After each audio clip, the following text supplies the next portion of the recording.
Ludwig. Ms. Ludwig. Mr. McKinnon-Gatineau. Mr. McKinnon-Gatineau. Mr. Maloney. Mr. Maloney. Mr. Massé-Avignon-Lamitis, Matane, Mr. Matapédia. Massé-Avignon-Lamitis, Matane, Matapédia. Mr. May Cambridge. Mr. May Mr. Cambridge. McDonald. Mr. McDonald. Mr. McKinnon, Coquitlam, Port Coquitlam. Mr. McKinnon, Coquitlam, Port Coquitlam. Mr. McLeod, Northwest Mr. Territories. McLeod, Northwest Mr. Territories. Mendocino. Mr. Mendocino. Mr. Miller, Ville-Marie, le Sud-Ouest, île des Sœurs. Mr. Miller, Ville-Marie, le Sud-Ouest et les Sœurs. Mr. Morrissey. Mr. Morrissey. Madame Nessif. Madame Nessif. Ms. O'Connell. Ms. O'Connell. Mr. Oliver. Mr. Oliver. O'Regan. Mr. O'Regan. Monsieur Ouellet. Monsieur Ouellet. Mr. Peterson. Mr. Peterson. Monsieur Rioux. Monsieur Rioux. Monsieur Robillard. Monsieur Robillard. Mrs. Romanado. Mrs. Romanado. Mr. Rumi. Mr. Rumi. Mr. Rosnack. Mr. Rosnack. Ms. Sahota. Ms. Sahota. Mr. Saini. Mr. Saini. Monsieur Sanson. Monsieur Sanson. Mr. Sarai. Mr. Sarai. Mrs. Schultz. Mrs. Schultz. Monsieur Serre. Monsieur Serre. Madame Shanahan. Madame Shanahan. Mr. Sheehan. Mr. Sheehan. Mr. Sidhu. Mission Matsqui, Fraser Canyon. Mr. Sidhu. Mission Matsqui, Fraser Canyon. Ms. Sidhu, Brampton South. Ms. Sidhu, Mr. Brampton Sikan. South. Mr. Mr. Sikan. Sorbera. Mr. Sorbera. Mr. Spengeman. Mr. Spengeman. Mr. Tabera. Mr. Tabera. Mr. Tam. Mr. Tam. Ms. Tassi. Ms. Tassi. Monsieur Vandal. Monsieur Vandal. Ms. Vandendel. Ms. Vandendel. Mrs. Zahid. Mrs. Zahid. Monsieur Mulcair. Monsieur Mulcair. Ms. Ashton. Ms. Ashton. Mr. Julian. Mr. Julian. Ms. Duncan Edmonton Strathcona. Ms. Duncan Edmonton Strathcona. Mr. Christopherson. Mr. Christopherson. Mr. Angus. Mr. Angus. Mr. Davies. Mr. Davies. Mr. Cullen. Mr. Cullen. Mr. Donnelly. Mr. Donnelly. Mr. Massey, Windsor West. Mr. Massey, Windsor West. Mr. Garrison. Mr. Garrison. Madame Boutinsky. Madame Boutinsky. Ms. Matheson. Ms. Matheson. Monsieur Dubé. Monsieur Dubé. Madame Laverdière. Madame Laverdière. Madame Brosseau. Madame Brosseau. Monsieur Boulris. Monsieur Boulris. Ms. Kwan. Kwan. Mr. Rankin. Mr. Rankin. Madame Moore. Madame Moore.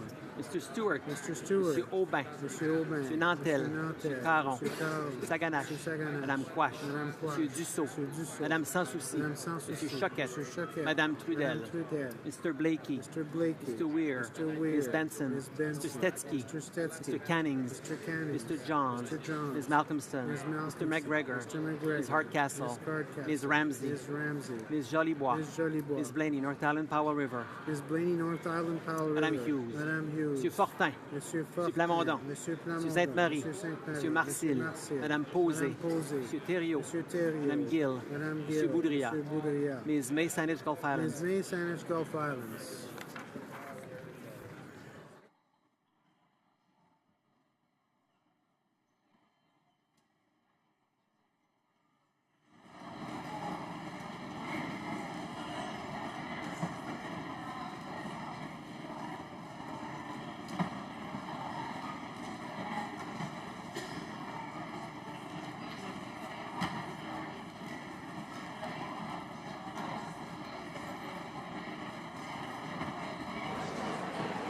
Yeas pour 95, 95. Nays contre 230, 230.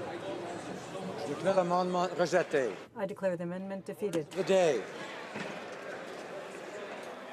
Orders of the day. Business of supply. Resuming debate on the opposition motion standing in there in this block regarding the Canadian economy, aerospace industries.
Order.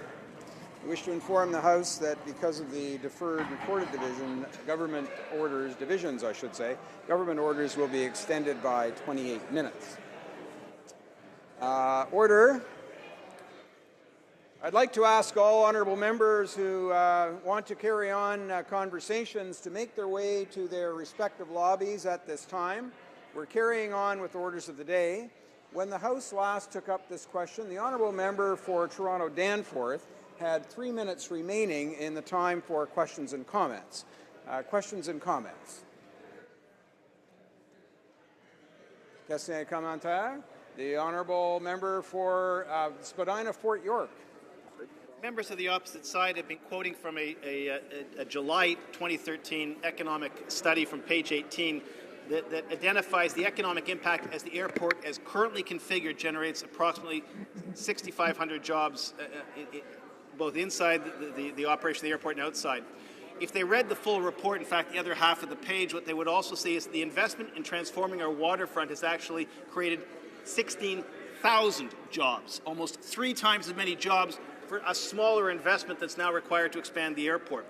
Given the fact that the airport's flight capacity is capped, and all that Jets will do is change one aircraft for another aircraft but not expand the airport, and given the fact that there is Phase 2 and Phase 3 of waterfront development, which is cheaper than reconfiguring the airport, would the member not agree that the wiser economic investment with the bigger spin-off and more employment and more economic activity, in fact, would be to invest in the waterfront, not in the airport? Well, member for Toronto Danforth. I would like to thank the honourable member from Spadina-Fort York for asking that question, because it hits to exactly what I'm speaking about. There is a city building exercise that's being done at the waterfront. We have invested heavily already in the waterfront, and we have seen wonderful development, and it's made it so much more accessible. There are people working, studying, and enjoying our waterfront. It's a key part to our city.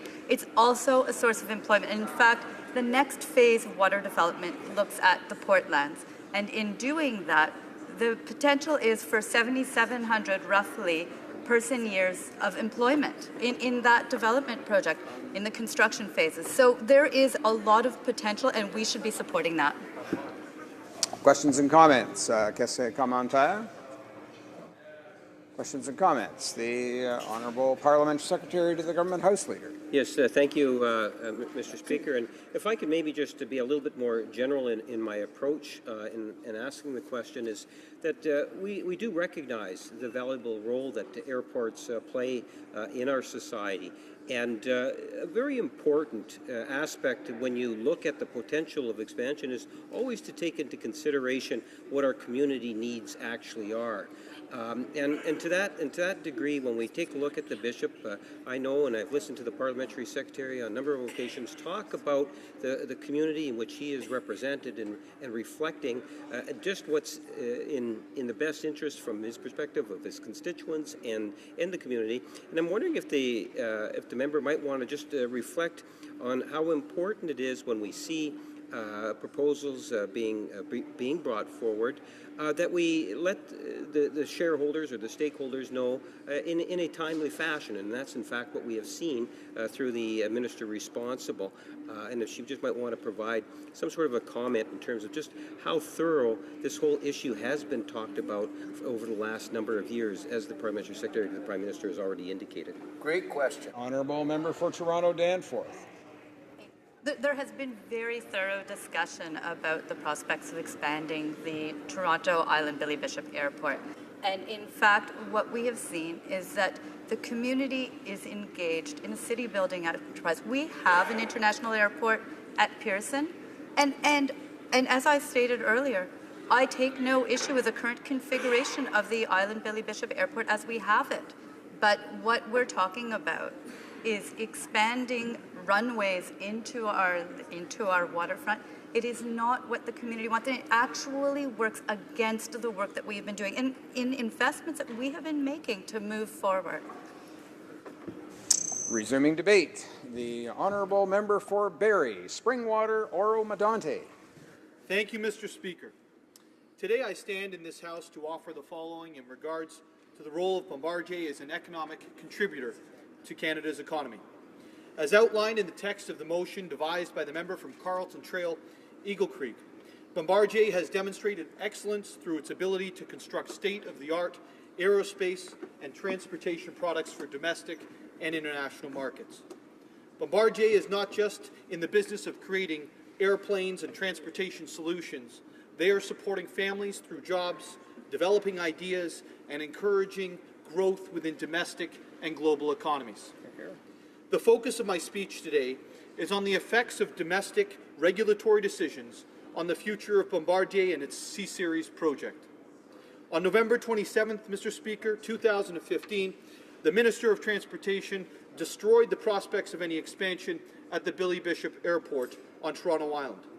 The extension of the runway by 1,100 feet beyond its current 4,000 feet it currently has would provide strong economic benefits for Canada's economy, specifically in Ontario and Quebec.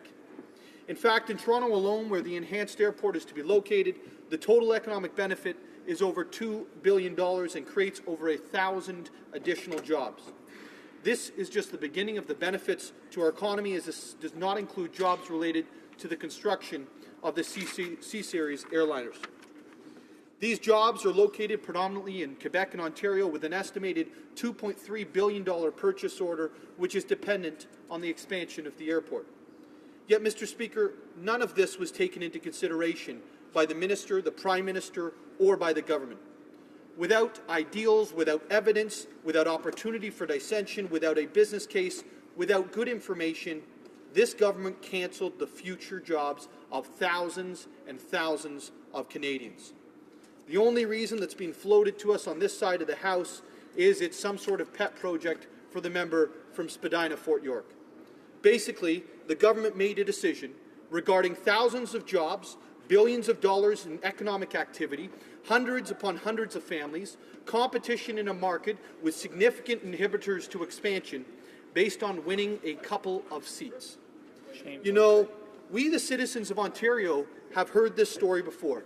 Mr. Speaker, I know you'd be very familiar with this one. Here's how it goes. There's a project that needs the consent of a Liberal government. That Liberal government doesn't do the right thing in order to win some electoral seats, and it ends up costing the taxpayers billions of dollars. The Liberal government then does everything it can to prevent parliamentarians of all parties from finding out the truth about how all this went down. In Ontario, we call it the gas plant scandal. In Canada, in this Parliament, and in the Industry Committee, we call it the Bombardier affair. In a time of economic uncertainty, this Liberal government has said no to the island airport, no to billions of dollars in positive economic activity, and no to increased competition. The result is that not only has the province of Quebec had to subsidize Bombardier to the tune of $1.3 billion, not only has Porter Airlines' growth been sidelined, not only has competition helping consumers been obstructed, but now the federal government is under unrelenting pressure to bail out and subsidize Bombardier and its C-Series program because they blocked a $2.3 billion deal. I'd like to take this opportunity to say, Mr. Speaker, I'll be sharing my time with the member for Prince Albert. This government is directly responsible for job losses and preventing job creation in service and manufacturing sectors. And when this boondoggle finally draws into the public arena, my Conservative colleagues on the Industry Committee asked publicly for an investigation into what had transpired. Yet this committee that's dominated by Liberals, we have not heard a single thing. Is this government following the example of its provincial cousins, the Liberal Party of Ontario, and blocking representatives of the citizens of Canada from knowing what transpired behind closed Liberal doors? Is it hiding behind processes to protect members of this government? Is it intentionally stalling the work of parliamentarians to stifle transparency and accountability for actions that have cost taxpayers billions of dollars directly and billions more in unrealized tax revenue? After all of that, what I find most difficult to rationalize with this government is that its behavior is so contradictory to what it says. Its rhetoric is not just out of sync with its actions, it's just plainly false. The throne speech delivered to this House 4 months ago states the following. I quote, "Canadians want leadership that is focused on things that matter most to them. Things like growing the economy, creating jobs, strengthening the middle class, and helping those who are working hard to join it. Through careful consideration and respectful conduct, the government can meet these challenges and all others brought before it. This House must hold the government accountable for their statements and their actions. So I ask the following. When the government opposed the Toronto Island Airport, did it grow the economy? No. It weakened the economy throughout Canada and specifically in Quebec and Ontario. Did it create jobs like the throne speech says? No. It killed 1,000 in Toronto and countless elsewhere. Did it strengthen the middle class and help those that are working hard to reach it? Nope. It made it more difficult to reach the middle class by reducing the number of jobs available. Was it carefully considered and respectfully conducted when it decided not to allow the airport expansion? Nope. There was no rationale, and it was announced through a tweet in the middle of the night. And finally, did the government meet the challenges facing this country? Nope. There was no challenges except this Liberal government itself that has created the need for a $1 billion bailout by doing what was politically expedient. Mr. Speaker, only this Liberal government, only this Prime Minister, only this Minister of Innovation can turn a $2.3 billion windfall into the need for a $1 billion bailout. Shameful. This government's conduct is just crazy. All they had to do was nothing. Don't interfere with the process underway. Don't play politics with jobs for hard-working Canadians. Don't post a tweet in the middle of the night, and the results, they would have been celebrated. Bombardier would have received a $2.3 billion purchase order. Porter Airlines would have been expanding its fleet, its infrastructure, its number of employees. Consumers would be gaining on the benefits of increased competition in the marketplace. The government would be receiving increased tax revenue instead of increasing its deficit by looking at a bailout. Mr. Speaker, it could not be more clear. Canadians have a right to know. This is not a bailout of Bombardier. It's a bailout of Liberal intervention in Toronto politics. It is a bailout of failed Liberal policies by this Prime Minister. It's a bailout of politically motivated decision-making for electoral gains. And worst of all, it's a bailout of millionaires and billionaires on the backs of hard-working Canadians.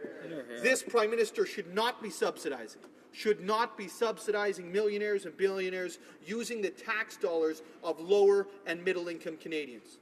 He should be looking those lower and middle-income Canadians straight in the eyes and apologizing for costing our youth their first job, our workers their next raise, and our unemployed their opportunity for economic independence.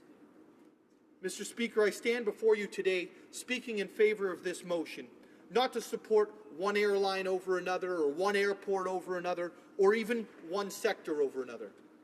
I speak in favor of this motion because it means lower prices for consumers through increased competition. It means more jobs in Toronto, more jobs in manufacturing in Ontario, more jobs in manufacturing in Quebec. It means supporting the aerospace industry simply by getting out of its way instead of forcing it into cardiac arrest and having to give it a $1 billion shot of adrenaline. I believe that Canadian companies build the best planes. Canadian companies provide the best flights. And Canadian job creation is best for the Canadian economy. And I therefore believe that this House should adopt this motion. Thank you, Mr. Speaker. Well said. Questions and comments. The Honourable Parliamentary Secretary to the Prime Minister. Well, if they built a runway the length of the extension that was just mentioned in that speech, the jets would end up in the water. For someone who claims to have read the reports and understood the facts around this conversation, it's odd that the runway extension that he's quoting is actually about 60 meters short of the required and the one that's being asked for by the Porter Airlines. But I'll put the fact that he doesn't use facts aside and get to the issue that he raised about employment. Is he not aware, if he goes to page 18 on the economic impact study that they quote liberally from one side of the page but not from the other side, does he not understand that the decision to invest in developing the waterfront creates 16,000 jobs. It will not happen if you expand the airport, which only creates 6,000 jobs, but that the 6,000 jobs we're speaking of are not affected by the decision we've made. In other words, if we pursue their policy, we lose 16,000 jobs in Toronto. 16,000 jobs. Has he not read the report? Is the only person he's spoken to Mr. Deleuze? Honourable member for Barrie, Springwater, Oromadati. Well, Mr. Speaker, I'd like to thank the member for his comments, and also it's interesting that he quoted me just now, quoting 6,000 jobs. I don't believe I said that, so I'm not sure where you were during the speech, but welcome back. Mr. Speaker, at the end of the day, he's talking about public funds going in. You know what the best business case for the Government of Canada and its shareholders is? It's when we don't put $1 in, but we get increased tax revenue. And that's what we were talking about with the expansion of the Billy Bishop Airport. That's why our party's standing up for its expansion. That's why our party's standing up for the expansion of Porter Airlines. That's why our party's standing up for Bombardier and its shareholders and its employees that depend on it. Here, here. Questions and comments. The Honourable Member for Beloeil-Chambly. Well, thank you, Mr. Speaker. The member has talked about subsidizing companies and industry, but he doesn't want to do that. But my question as a member for Quebec and coming from a riding where Bombardier employees will lose their jobs, I'd like to understand why it was okay when the Conservatives decided to subsidize the auto sector in Ontario, and now all of a sudden the Conservatives have decided that it's not a good idea to help Bombardier in difficult times and protect those jobs in Quebec. Barrie, Springwater, Oromadati. Thank you, Mr. Speaker. It's incredible. It's two questions in a row that they obviously weren't listening to what I was saying. I actually didn't say that that we wouldn't support any sort of subsidization or help. What I said was that it's Liberal policies, that it's this government's policies that have left us in this situation where we don't know what the future of Bombardier looks like today. If only this government had allowed the expansion to continue, we would have had thousands more employees in the Toronto area, thousands more employees throughout Quebec and Ontario, both directly with Bombardier, directly with Porter, as well as with suppliers to those companies. So I think the member needs to perhaps go back to the notes. Thank you. Questions and comments. Question and commentaire. The Honourable Member for Souris, Moose Mountain. Thank you, Mr. Speaker. I had the pleasure, Mr. Speaker, of working for de Havilland in Toronto, building the Dash 7s and Dash 8s in the late 70s as a summer student. And unfortunately, we all know the demise of that company.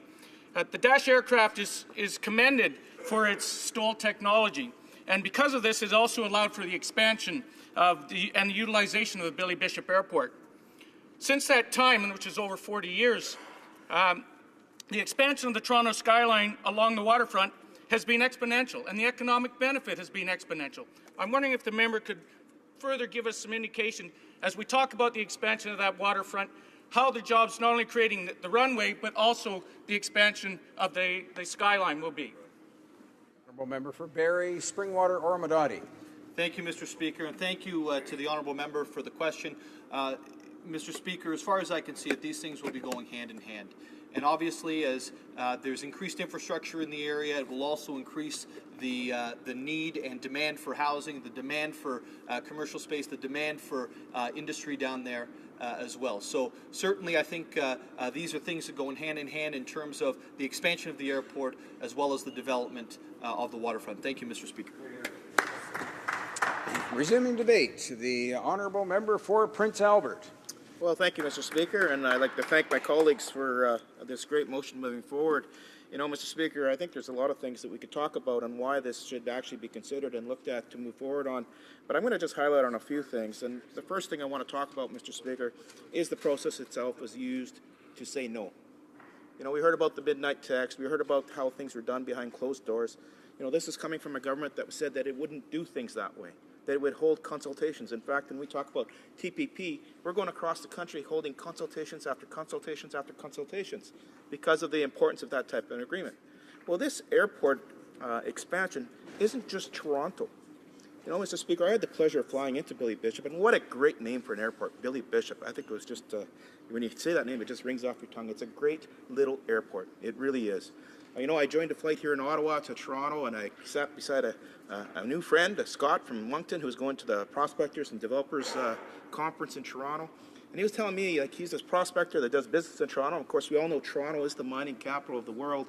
When you're looking at investing in the mine, you're going to Toronto to get the expertise on how to do that. And our Canadian companies are the best in the world when it comes not only to mining, but the corporate social responsibility and developing of mines everywhere across the globe. But it was interesting listening to him. He says, you know, I've done a lot of prospecting. I go into Toronto. What a great way to do this. I fly right into downtown Toronto. 15 minutes after I get off the plane, I go through the tunnel, which has just been developed, what an improvement over the ferry, I have to say, but it's great. He goes across the tunnel, grabs a taxi, and he's at his place of business or work in a half hour. You know, he says it's just so convenient. It allows him to come down in the morning, do his business in Toronto, and fly home that afternoon or that evening. You know, that's a very, very strong tool for Toronto to have to attract business community to their community. You know, and I just look at that C-Series jet that's come in, you know, I think the first thing, it's not a jet, it's a turbofan. The engine's different. It's quieter, it's more efficient. In fact, if you look at the noise reduction, we're looking at 50 to 75% noise reduction in that engine. You know, that's one thing I would think anybody in the Spadina riding would look at and say, that's great, I want that plane flying in there because it's quieter. Fuel reduction, 16%. It's a more fuel-efficient plane to run and operate. That's why I think Porter and Air Canada and other companies are looking at this plane. I think that's why they have on the order book some 230 orders. But you know what? We also need Canadian companies to show confidence in there. We need to show that Canadian companies like to buy Canadian products. But when we see a barrier put up, like we're seeing put up in Toronto at this airport, so that they can't take advantage of this new technology, so they can't have a quieter plane, a more fuel-efficient plane coming into that runway, well, that doesn't make a lot of sense. Well, what doesn't even make less sense, Mr. Speaker, is the process. You have a process underway. It's being looked at all the implications of the expansion of that runway. And instead of waiting for that process to finish, you say no. No. That's what they said. No. No consultation with any other communities that may be flying in and out of Toronto. No consultation with the airlines and the employees that are using the area.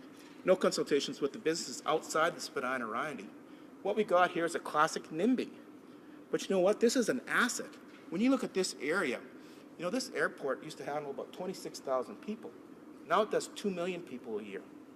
When you look at the area around the airport, it's developing like crazy.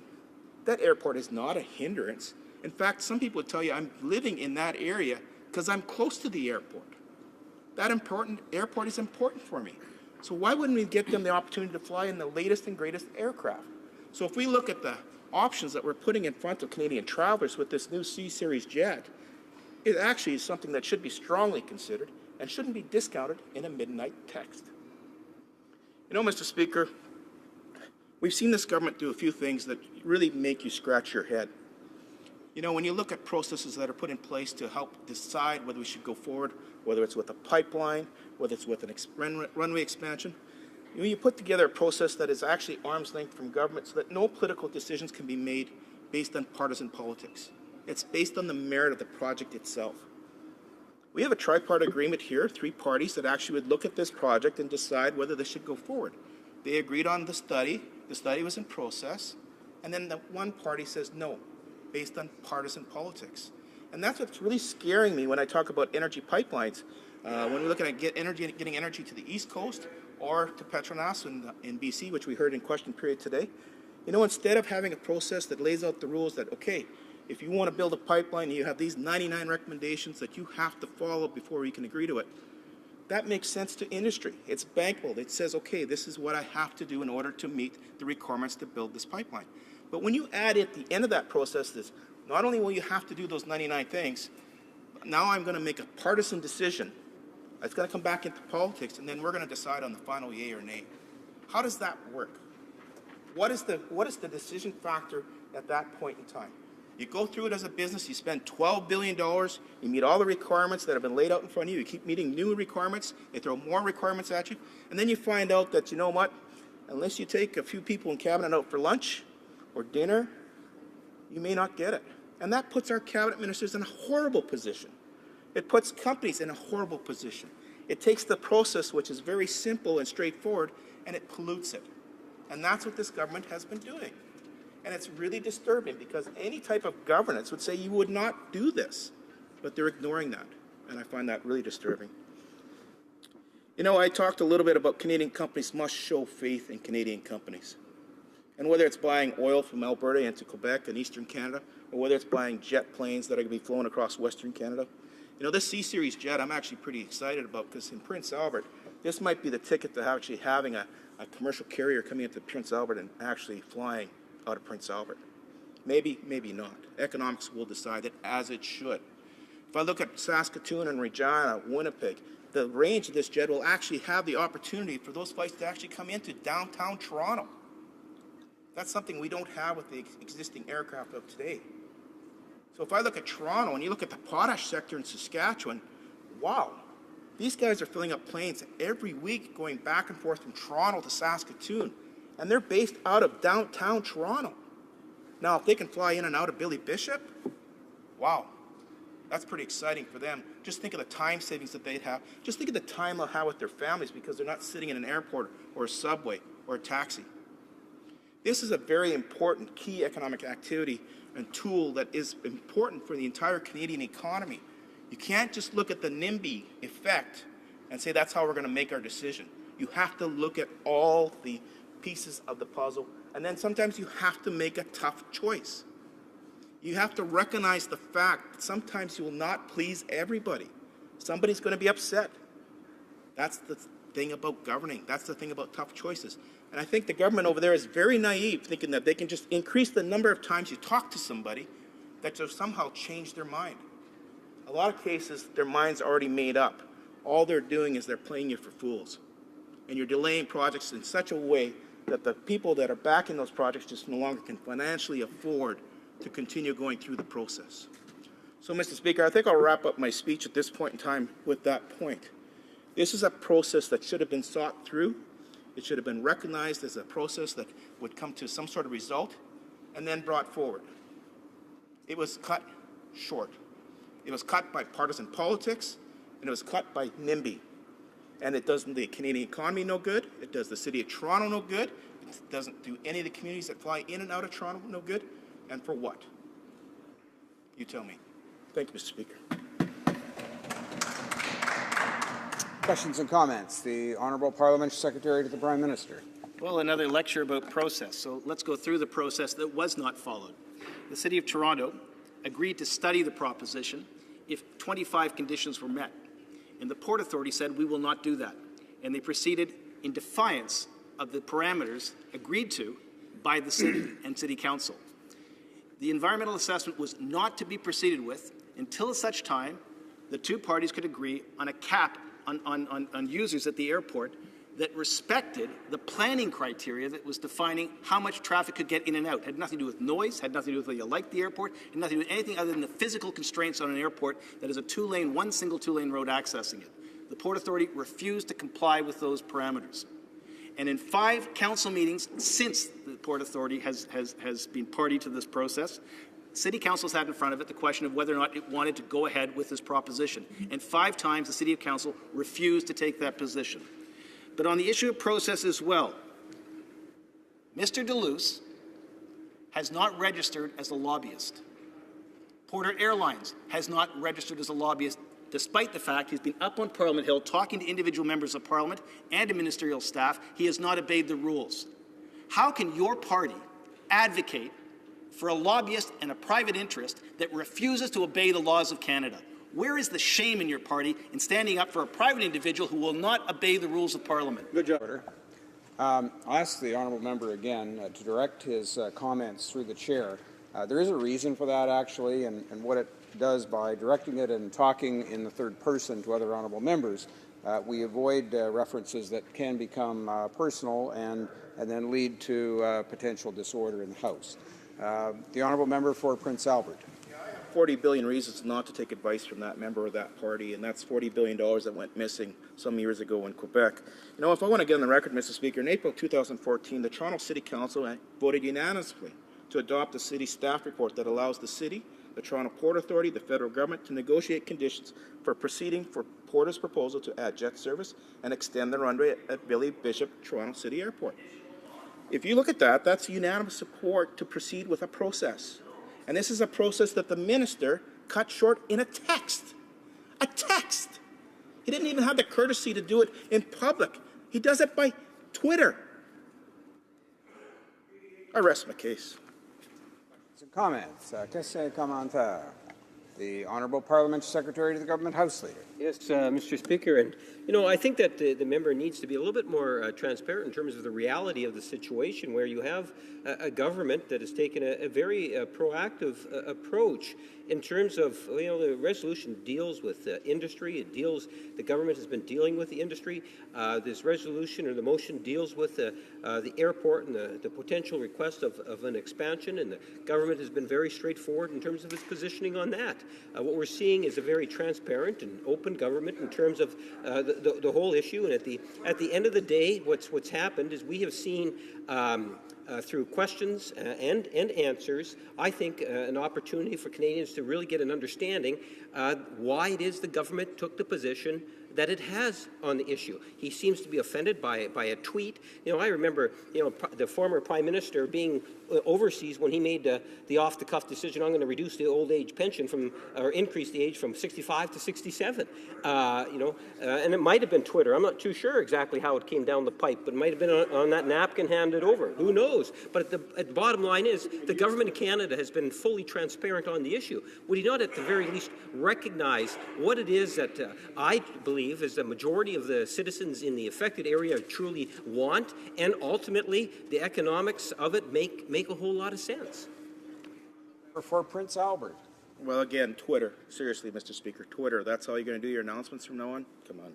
As far as the effect of the area, there's more than Spadina in play here, and that's the point I'm trying to get across. This gentleman was from Moncton. If he didn't have service into downtown Toronto, it affects him. It affects the travelers out of Ottawa, the potential travelers out of Winnipeg, out of Saskatoon potentially, out of Thunder Bay, London, all these other cities that actually fly into Toronto Centre. But I'm not even talking about the American cities that would look at that airport. Those are the options that are available if you proceed. But right now, you went and cut it off the knees with no justification.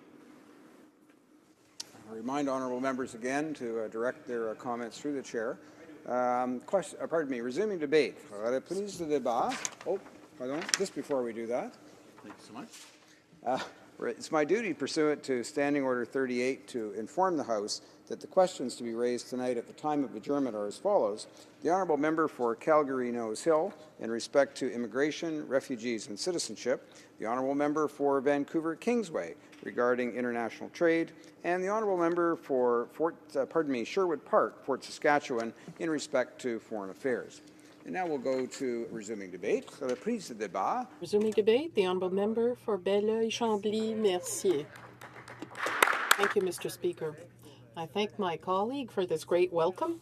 I want to say at the outset that I'll be sharing my time with my dear colleague from Rosemont-la-Petite-Patrie. Mr. Speaker, I'm very pleased to arise to discuss this opposition motion by the Conservatives today, because the Bombardier file is very important to me, not only as the MP for a riding where many people are workers at Bombardier who are affected by the sad news we heard in the past few weeks, but it's also a family story. In my case, my grandfather worked in one of the Canadair plants in Saint Laurent all his life. My mother's family comes from there. Many members of the family still live there. For members who may not know, Canadair is now essentially part of Bombardier. It was a Crown corporation, and then it was privatized and became the cornerstone of Bombardier. So I know about this. My family comes from a place where many family members work for Bombardier. I have many constituents who work there. I recognize the importance of the aeronautics industry for Canadian economy, and I'm pleased to be able to discuss it today. I'll start at the outset by addressing the question put forth by the Conservatives, that is, the Billy Bishop Airport in Toronto. The Conservatives say, well, with the C-Series, Noise and pollution will be reduced because it's a more effective, efficient plane that is less noisy. But with the increase in traffic, you cancel out those advantages. If you say you're 30 minus 10, but you add 15, that's the situation you end up with. We also have a situation where there's a process that was not respected. Proposals were put forth that didn't go through the proper channels, and we have to respect the will of the citizens that are affected in the City of Toronto.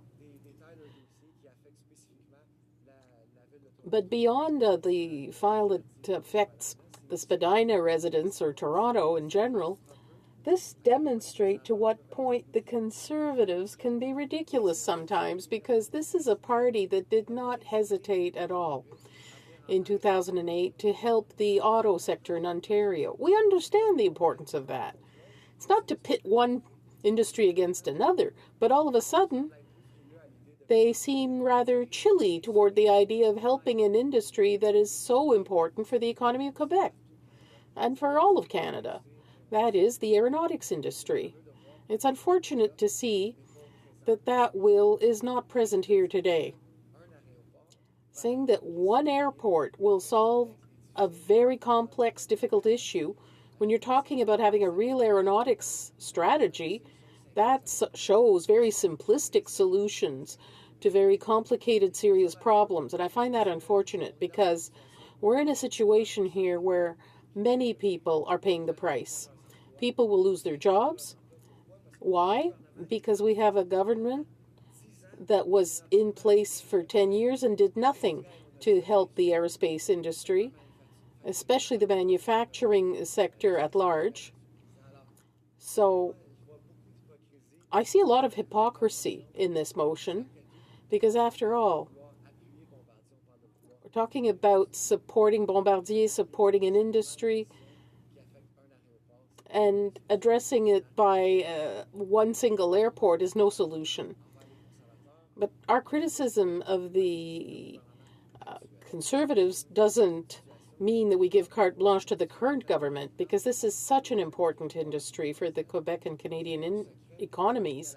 It's no secret that the new government would have those files before them from the outset. That's no secret at all. It's such an important issue that in the NDP, we were proactive. During the election campaign, we proposed an aeronautics strategy, because this industry doesn't depend on just one company, Bombardier, but a lot of other surrounding companies that do the R&D. Many are located in my riding and in neighboring ridings. This is an industry that feeds others, not just Bombardier. That's why we need a long-term strategy and investments that the NDP was prepared to make.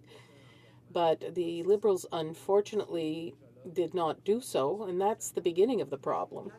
Now, when the news was announced, when we found out that people were going to lose their jobs, then we knew that families were going to end up in difficulty, when we found out that high-quality, well-paid jobs were going to be lost, I had interviews, I had a chance to discuss this with Liberal colleagues, and we kept hearing the same thing that we hear on everything. Give us a chance. We just got here. We made commitments. We said all the right things during the election campaign.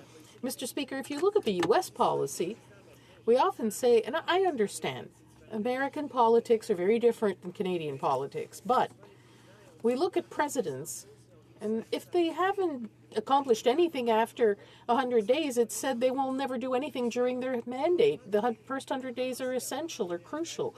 So we really have to help people and do something concrete. Look at EI. That's another example. When we're talking about people losing their jobs, they're not seeing any help from this government.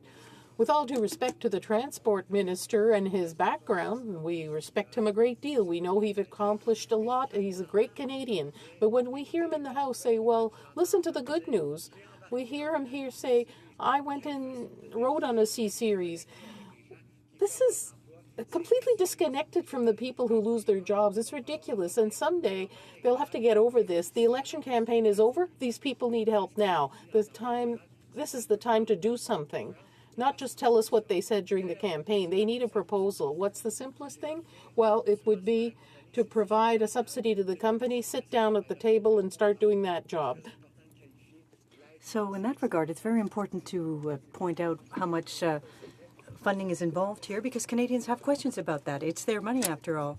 So that's why in the NDP we've clearly stated that, yes, the government must provide some assistance, but the assistance must be qualified. It must come, for example, with some loan guarantees. There must be discussions with the company to determine how they will restructure, for example, how the C-Series project will go ahead following assistance from the government.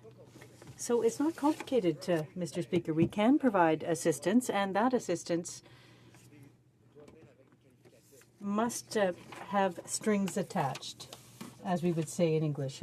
It's important to point that out, Mr. Speaker. Now, during the election campaign, I went door to door. I met with people who work at Bombardier, people who work in the plants, but also people who work in R&D, and even people who are working on the administrative sides.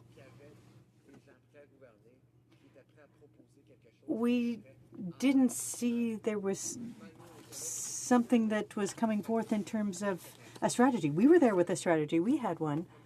But as I said in my remarks, we understand the election campaign is over, so the government is finally waking up. They need to pull up their socks and help those people take a stand. It's unfortunate to see them voting against this motion, because once again the Conservatives have put forth a motion with language that will divide people, so that they'll be able to go out of the House and say, well, look, they voted against a motion that acknowledges the importance of Bombardier. Well, Mr. Speaker, we need to talk about the facts here. We need not to have a semantic debate, but a debate surrounding the issue of creating airline traffic at an airport. It will cause congestion in the largest city of the country. We need to talk about assistance for an industry that's so critical to Quebec and Canada.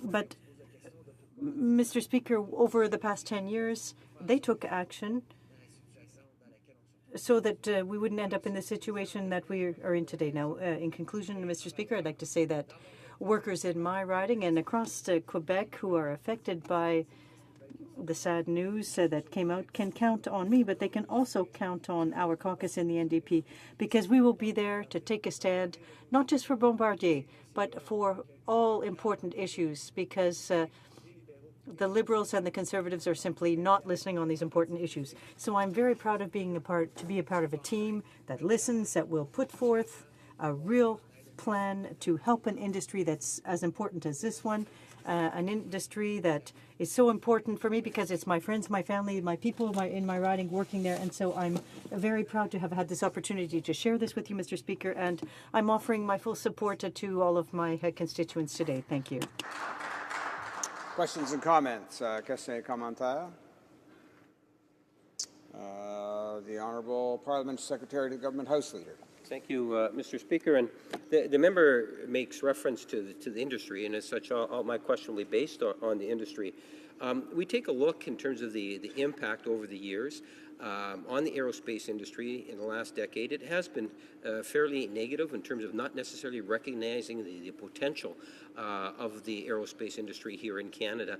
And it is important that government as a whole identify, and we saw that in some of the responses that we got today in terms of the importance of technology and moving forward, investing in our aerospace industry. And I do believe what you have seen on this side of the House that you did not see under the previous administration is a government that truly cares about the manufacturing industry in our aerospace area, and that bodes well for the community in which I represent, the area of Winnipeg and the province of Manitoba, where there is a very strong aerospace industry, and we want the government to be able to show that it genuinely is concerned about it. I attended many rallies and support and so forth of our aerospace industry, and my question to the member is, would he not agree that there is a significant aerospace industry that's virtually in a number of pockets throughout Canada, and it is important, we as government and as members of Parliament, that we do advocate and protect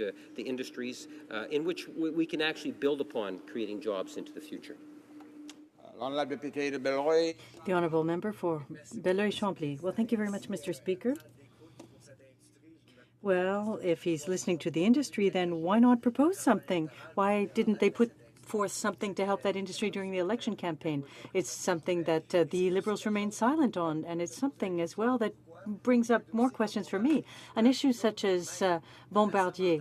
The day that the government was sworn in, one of the first questions that was put to the Minister of Industry or the Minister of Science, Industry and Innovation, one of the first questions asked of him and other ministers who appeared before the microphone was dealing with Bombardier. That was in November, Mr. Speaker, and today we still don't have any real answers. In the meantime, people have lost their jobs and they're looking for assistance, and that's without mentioning the people at Avios as well, who are also living in uncertainty and who remember the Prime Minister, who was all prepared to demonstrate with them. And what about the good faith that seems to have disappeared since they took power?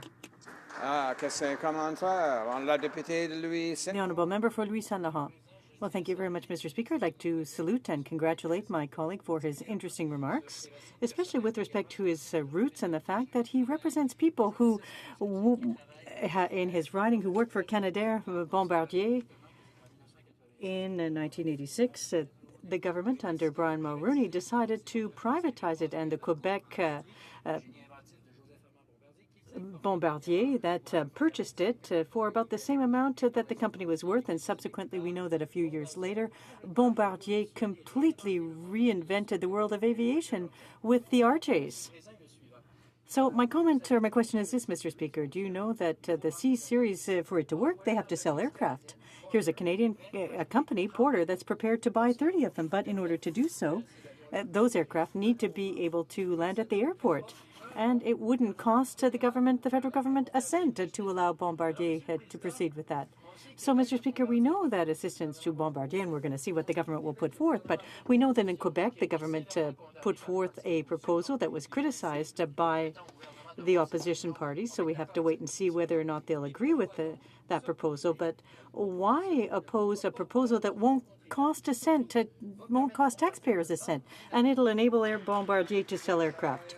The honourable member for Belleuil-Chambly. Well, thank you very much, Mr. Speaker. I appreciate the passion that my colleague has for Canadair and Bombardier. There were some highs and some lows. My grandfather lived through that as well. At one point, he was one of the few workers left, and then we saw a wind of change and renewal, and so we can see the history of the industry in Quebec, and it is part of our collective history. Now, I also understand his question and concern. The problem for me, and well, that as I see it, is that Porter is also having some difficulties. Conservatives are promising that it won't cost taxpayers a cent, but what about the hidden costs? There are all kinds of questions that need answers. Is it really something that won't cost taxpayers a cent? I'm not convinced of that, Mr. Speaker.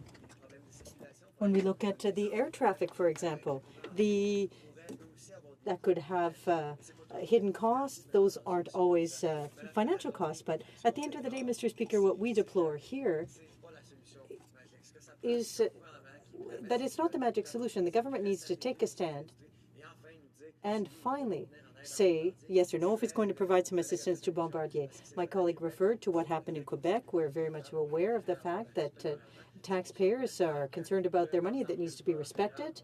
Now, the federal government, we hope, will put in place something for Bombardier. We hope that it'll have the necessary strings attached to it so that we're properly using taxpayers' money. Resuming debate, the honourable member for Rosemont La Petite Patrie. Well, thank you very much, Mr. Speaker. I'd like to thank my colleague for Belleuil-Chambly for his remarks, which was very nuanced, eloquent, and realistic on the future of this important industry and the situation of people in downtown Toronto. If I may, Mr. Speaker, I'd like to promote or go back, in fact, hitchhike on one of the issues that he raised. Because as part of this motion, this is a divisive politics we're seeing from the Conservatives. They're trying to pit Toronto and Montreal against each other. They're trying to pit the quality of life for people in Toronto, the quality of life there, with the future of a sector that's primarily based in the Greater Montreal area. And so they're trying to mix apples and oranges together in order to score some political points and to get other parties, put them in hot water. So now it's not hard to do that to the Liberals because they seem to be flip-flopping. It's quite embarrassing to see. It's almost like acrobatic skiing, what we're seeing from the Liberals with respect to the promises that they made during the election campaign. At any rate, I deplore the fact from the outset that there's an attempt here to create a war between Montreal and Toronto at the expense of the people who live there. We're talking about an important airport. There are a lot of clients there, customers who go through. And the Conservative vision seems to be on a case-by-case basis, and they think that they're going to resolve the aerospace issue across the country, airport by airport. Now, we can't do it that way. There are thousands of people who work in these areas when we look at indirect jobs. Now, this is petty politics. It's divisive wedge politics that we're seeing. We saw that in the past with the Toronto Airport Administration as well. And if I have some extra time, I'll get back to that later. For the NDP, the quality of life and the people of Toronto is of the utmost importance. The fact that the lakefront belongs to all people of Toronto is a fundamental fact. We want to protect a green and green lakefront. We don't want them to have too much noise pollution that's going to affect their quality of life. Now, that was the vision of the Liberals for a long time, but it doesn't seem to be their position. But we saw that change. It was because of a tweet from the Minister of Transport. At any rate, there are people who are working very hard in Toronto in order to preserve their quality of life, and that's something that we salute, that we accept as well. We understand the concerns, and we share the concerns, in fact, of those people. They have legitimate fears about expansion, excessive expansion, that might affect the ecosystems, increase pollution, air pollution, noise pollution. So the NDP's position is and remains that the tripartite agreement dating back to '83 must be respected. Now, I hope that that is still the position of the Liberal Party. For us, this is something clear, and an NDP government would guarantee the implementation of provisions under that tripartite agreement of '83 in order to limit noise pollution for the inhabitants of Toronto. We also, in the NDP,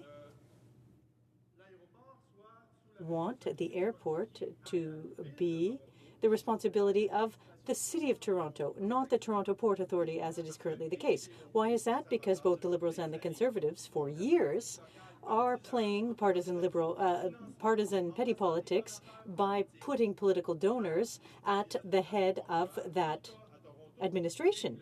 That's the case in Toronto. It's also the case for the Port of Montreal, where we saw in the past few years, Mr. Speaker, you'll remember all of the Conservative maneuvers and whatnot, things that happened, and I've come back and spoken to that in the past many times now. So that's why we feel that the airport should fall under the control of the City of Toronto. We want a rational approach as well, Mr. Speaker, because as you know, there are values, other issues that have helped us to prepare our position in the NDP, but there are also tests, evaluations, etc., assessments with respect to noise levels. And I'd simply like to remind the House of something that was said on the South Shore of Montreal, something by the member for Longueuil-Saint-Hubert, who has in his riding the Saint-Hubert Airport. It's an important regional airport that could also be used as a place to test noise levels for the C-Series, because we know that they make a lot less noise and generate less pollution. So that work could also be done in conjunction with the City of Toronto. So that the member for Longueuil-Saint-Hubert has put on the table. It's a suggestion. So I'd like to hear my colleagues' response to that, what they think about that idea, because that could be a constructive and rational approach to the issue. Now, I'd also, and this is an important point for a member from Montreal, from the Greater Montreal area, underscore the contribution of the aerospace industry to the Quebec economy, to the Canadian economy as well. Now, bear in mind that Bombardier represents over 17,000 jobs. We're talking about 40,000 direct and indirect jobs in total. So dozens of thousands of families are earning a living from that. We can build aircraft that are among the best in the world, if not the best in the world, with respect to the C-Series. And it's sad to say that, but we had a Conservative government that was asleep at the switch for 10 years in the aerospace, as regards the aerospace industry. There were no efforts, no investments in manpower training, in innovation, in buying local, buying Canadian, etc. And so we hope that the new government, the new Liberal government, will have a different approach in that regard. Because for a metropolitan region like Montreal, which was abandoned by the Conservatives for 10 years, we hope the Conservatives will pay more attention to them and listen to Montreal. But we're off to a bad start, if I can put it that way, Mr. Speaker, because if you look at Avios, where the Air Canada Public Participation Act from 1988 was perfectly clear. It would seem that the Conservatives abandoned them for years, and now the Liberals are doing the same. I would point out that we're talking about 2,600 jobs linked to maintenance for Air Canada aircraft in Winnipeg, Mississauga, and Montreal, as stipulated in Section 6 of the Air Canada Public Participation Act. It was part of the deal, Mr. Speaker. Now, for years, the Conservatives preferred to ignore the Act and simply leave workers, go to court, and they won. They won twice. And now we've got a Liberal government, after having demonstrated with the workers, with the Avios workers, after having provided its support and called on the Conservatives to respect the law, is opening the door to amendments to that very act to make it legal, what was illegal over years. That is what I call stabbing a knife in the backs of all Avios workers. They had a real chance at the Supreme Court to get their jobs back and to get Air Canada to listen to reason. So it's Liberal hypocrisy, pure and simple. In 2012, on the Parliament Hill, there was a demonstration. Now there's complete radio silence on it. Those people cannot be guaranteed that their important jobs will remain. Hundreds of families are earning a living from those jobs, and that's how they earned their living. They were simply abandoned by the Conservatives, just thrown out for years. Now, going back to the aerospace sector, the industry, seriously, it's important. As a member for Rosemont-La Petite Patrie, I extend a hand to the Liberal government and to all of the other opposition parties. I want us to work together so that we can have an action plan that will open up opportunities for Bombardier to sell their aircraft, the C-Series aircraft, here at home, to create links between or among all airports so that we can market that project, so that we can buy it at home, and so that we can travel throughout the world and sell it. I hope the Prime Minister will do like President Obama did for Boeing in the day, take an aircraft himself and to go into the large international air shows and the fairs, so where those purchases are negotiated, those transactions are negotiated, as our leader recommended, to promote Canadian and Quebec products, especially when they're excellent, like the C-Series product. Let's not simply play small politics, Mr. Speaker. Let's have an action plan, and let's be globally strategic so that we can put forth and sell our products, Bombardier products, C-Series, and to keep our jobs at home and create more jobs here. Thank you, Mr. Speaker. Questions and comments? Question commentaire? The honourable member for Spadina-Fort York. I've been listening to the reports, and first of all, I want to start by saying that the passionate and urgent request from the member opposite to deliver security not just to Bombardier but to the families of the workers of Bombardier. It's heard on this side, and we understand and hope that the talks currently underway deliver that prosperous future for a great Canadian company, and more importantly for a great Quebec company that provides significant employment base to Montreal. We hear your call for action, and I know the ministers are attending to that. What I'm concerned about is the fact that nobody on the Conservative side seems to have read a single report contained in this decision. We just heard from the member from Saint Laurent that 30 planes were going to be ordered. If you read the letter to the City of Toronto by the head of Porter Airlines asking for the jet exemption, he claims to only have an order, a provisional order, a conditional order for 12. It was never 30. When they talk about the runway being 335 meters long, and that's all the extension that's required, if you read the same report, it's 200 meters plus safety aprons. In light of the fact that the Conservative Party seems to be incapable of getting the facts right, or even reading the reports that the decision is based on, does the member opposite have any confidence that the Conservatives have any idea what's happening in the airline industry or the aerospace industry in this country? The honourable member for Rosemont, La Petite Patrie. Well, thank you, Mr. Speaker. I'd like to thank my colleague from Spadina, Fort York, for his question. Listen, the answer is pretty easy. If he's asking me if I trust the Conservative Party to support the aerospace industry, well, the answer is obviously no. And you'll excuse me, Mr. Speaker, I must also add that the doubts that I have also concern his own government, and I welcome with optimism the openness that he has to support the aerospace sector in the country. But if we want to the rubber to hit the road, well, the Liberal government has to commit to respecting the tripartite agreement on Billy Bishop Airport in Toronto, and two, that it not change the 1988 law for Air Canada so we can keep jobs here at home. Questions and comments?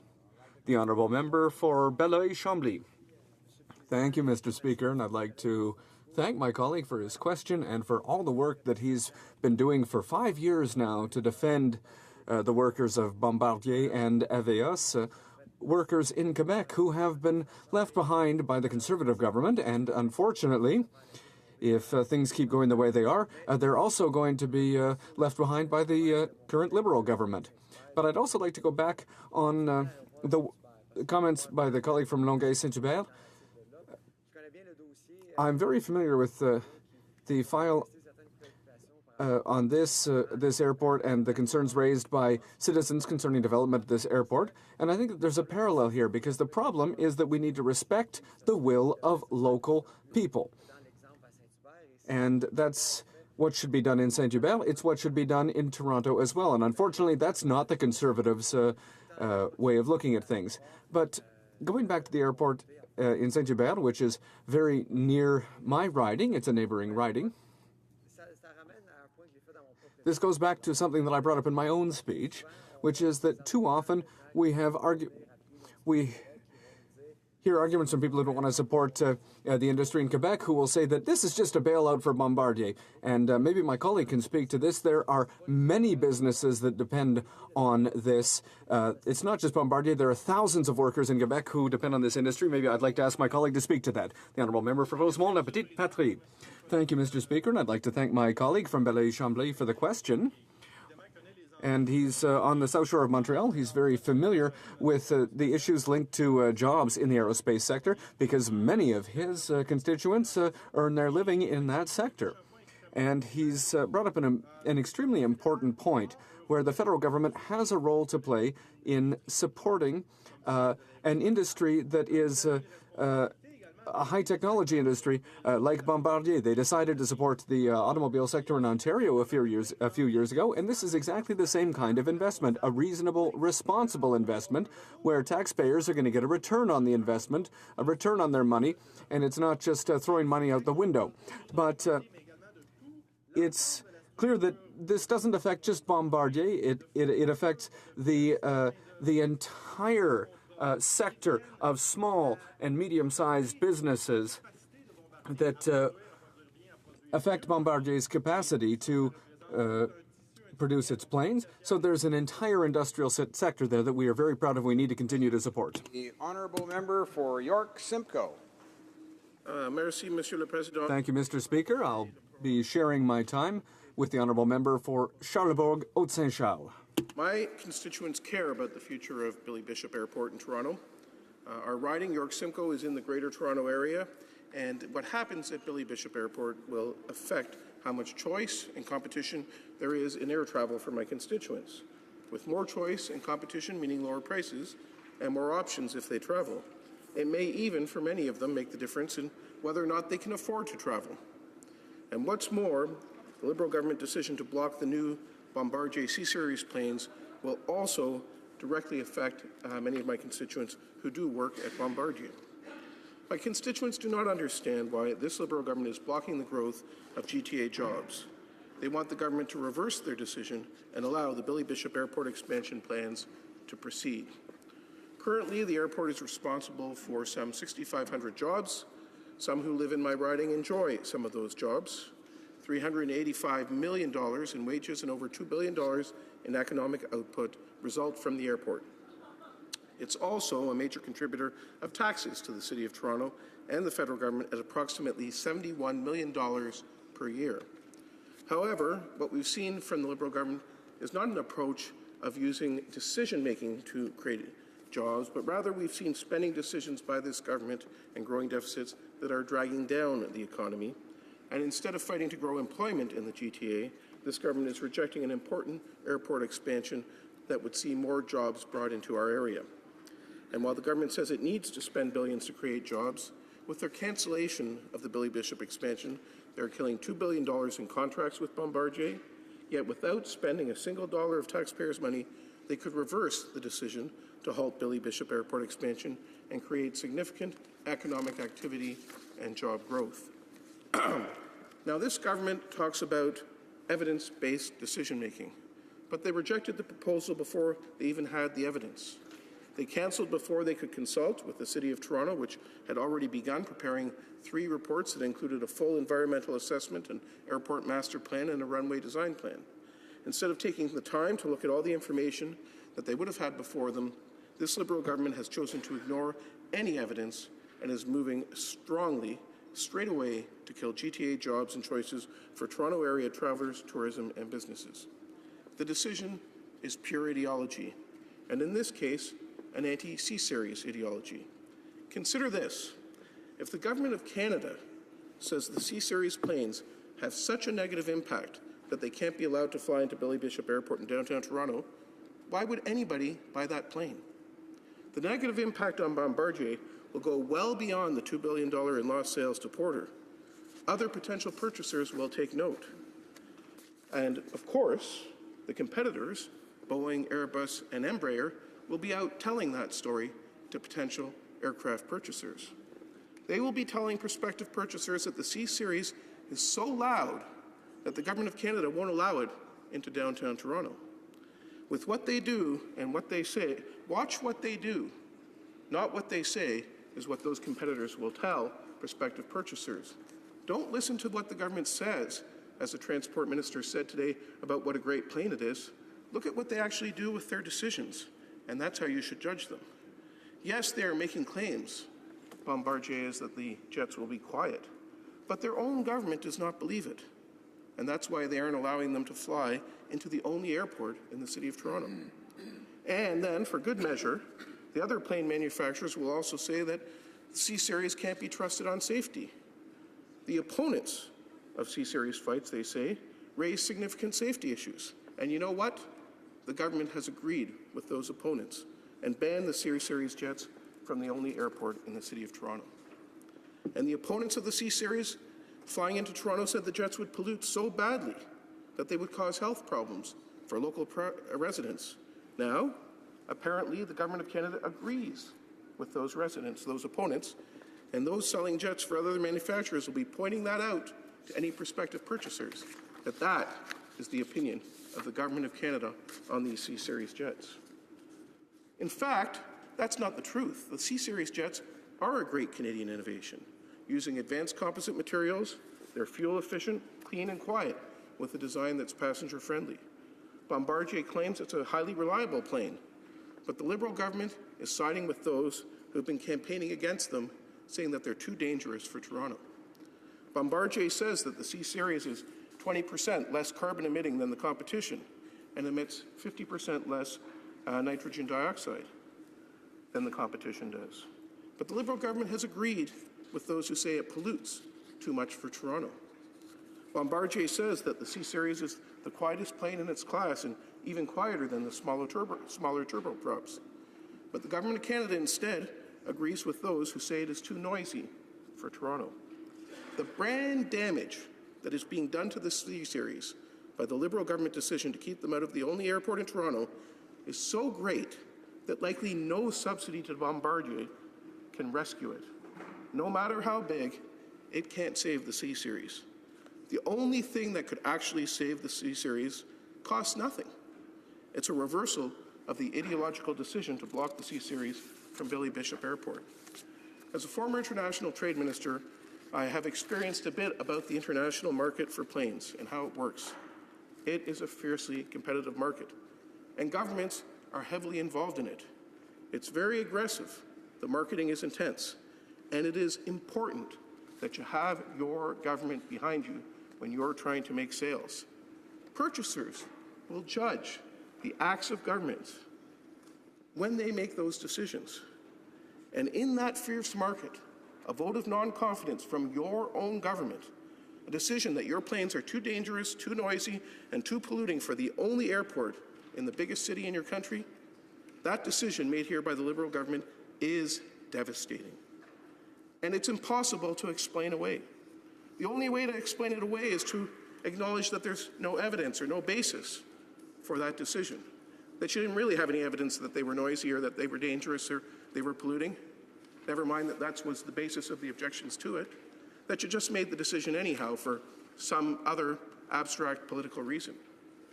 Well, what the Liberal government has to do is acknowledge that. And if it acknowledges that there is no basis for that decision on the evidence, reverse that decision. That's the only thing that can be done to reverse the brand damage being done here and allow the C-Series to survive. What impact do you think it'll have on future C-Series sales as other manufacturers can now say with a factual basis that the Government of Canada agrees with those who say that the C-Series is too noisy, too polluting, and too dangerous to fly into the only airport in Canada's largest city? What does that say? How can Bombardier explain that to any purchaser? How can they defend against that brand damage inflicted by their own national government? It's impossible. And that's the problem here. And the answer is, oh, we're going to have some subsidies, we're having some talks, we hope they'll turn out well. No subsidy can save you when your own government says, this plane is so bad, we won't let it fly into the only airport in our biggest city. That's the recklessness and foolishness of this ideological decision by the Liberal government.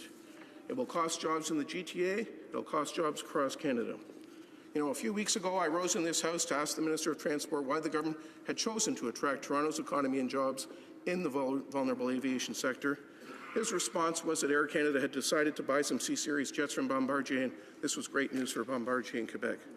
Well, let me put this great news into perspective for the Minister, because the truth is that Air Canada signed a letter of intent to purchase the C-Series aircraft, and the rumoured amount they'll pay is approximately $28 million per plane. This, for a plane that's listed at $60 million, well, apparently the brand damage is being done. The brand damage has already cut the price in half for these planes. How are they going to survive that? And that's with a friendly purchaser here in Canada. What does that say to every other prospective purchaser around the world? So that's $2 billion in plane orders being thrown out the window because the government's too stubborn to recognize their mistakes and reverse their decision. But that real damage is the brand damage. But I also want to return to the impact on consumers. The loss of choice, the loss of competition, the loss of potential lower prices for air travel. And let's go one step further. If you're not having further options for traveling, and you don't have that competition, lower prices, that hurts families, ordinary families, working families, families that the honourable member who's the leader of the campaign against these jets, claims to fight for. People who sometimes never get to travel, for whom those higher prices will guarantee those travels will never happen. My constituents are like that. They work hard, and for them to save to travel and on a vacation is a tough thing. They'll have fewer of those choices. But a further question exists, and perhaps that's the real agenda here. If we have an economic downturn, and you are hamstringing one of these airlines, Porter Airlines Group, and you're hamstringing them and not letting them compete and not letting them have other options to go head-to-head with other airlines, what will happen to them in an economic downturn? Will we lose that airline? Will that mean even more job losses, less competition, higher prices, only Air Canada out of Mississauga to fly from? That may be the future. It's a foolish decision, an ideological decision, one that should be reversed. Questions and comments. The honourable member for Spadina, Fort York. Again, the honourable member should really consult the reports that are on the table that were considered by the City of Toronto, which completely contradict virtually every fact in his argument, including the fabricated words he tries to put in our mouths. We have never damaged the brand. We stand firmly behind Bombardier, and there has been no criticism of the aeroplane from this side of the House. We support the development of that C-Series plane, and we think it's a good plane. The trouble is it doesn't fit the airport they're trying to fly it into. And so the issue is this, that I really think needs to be explored and explained, because the member opposite talked about competition. Is he aware that Continental looked at the airport and refused to fly in and out of the airport because there is an anti-competition law in place at the airport that does not allow new airlines to compete against Porter? It's the same provisions that's keeping WestJet out of that airport. It's the same provisions that are keeping Air Canada out of that airport. If he believes in open skies and competition, why did his party stack the Port Authority with individuals who gave Porter a monopoly and forbid WestJet, Air Canada and Continental from competing on price, on schedule? Why did they allow that to happen? Well, member for York Simcoe. I think the honourable member fails to understand that the kind of rules in place at the Billy Bishop Airport about landing slots are the same as every other airport around the world. There's these kind of struggles over landing slots everywhere. And everybody complains, yeah, Air Canada's got the inside track in Mississauga. And therefore, you know, their Partners United do, and so on. That's an irrelevancy. That's not relevant to the issue.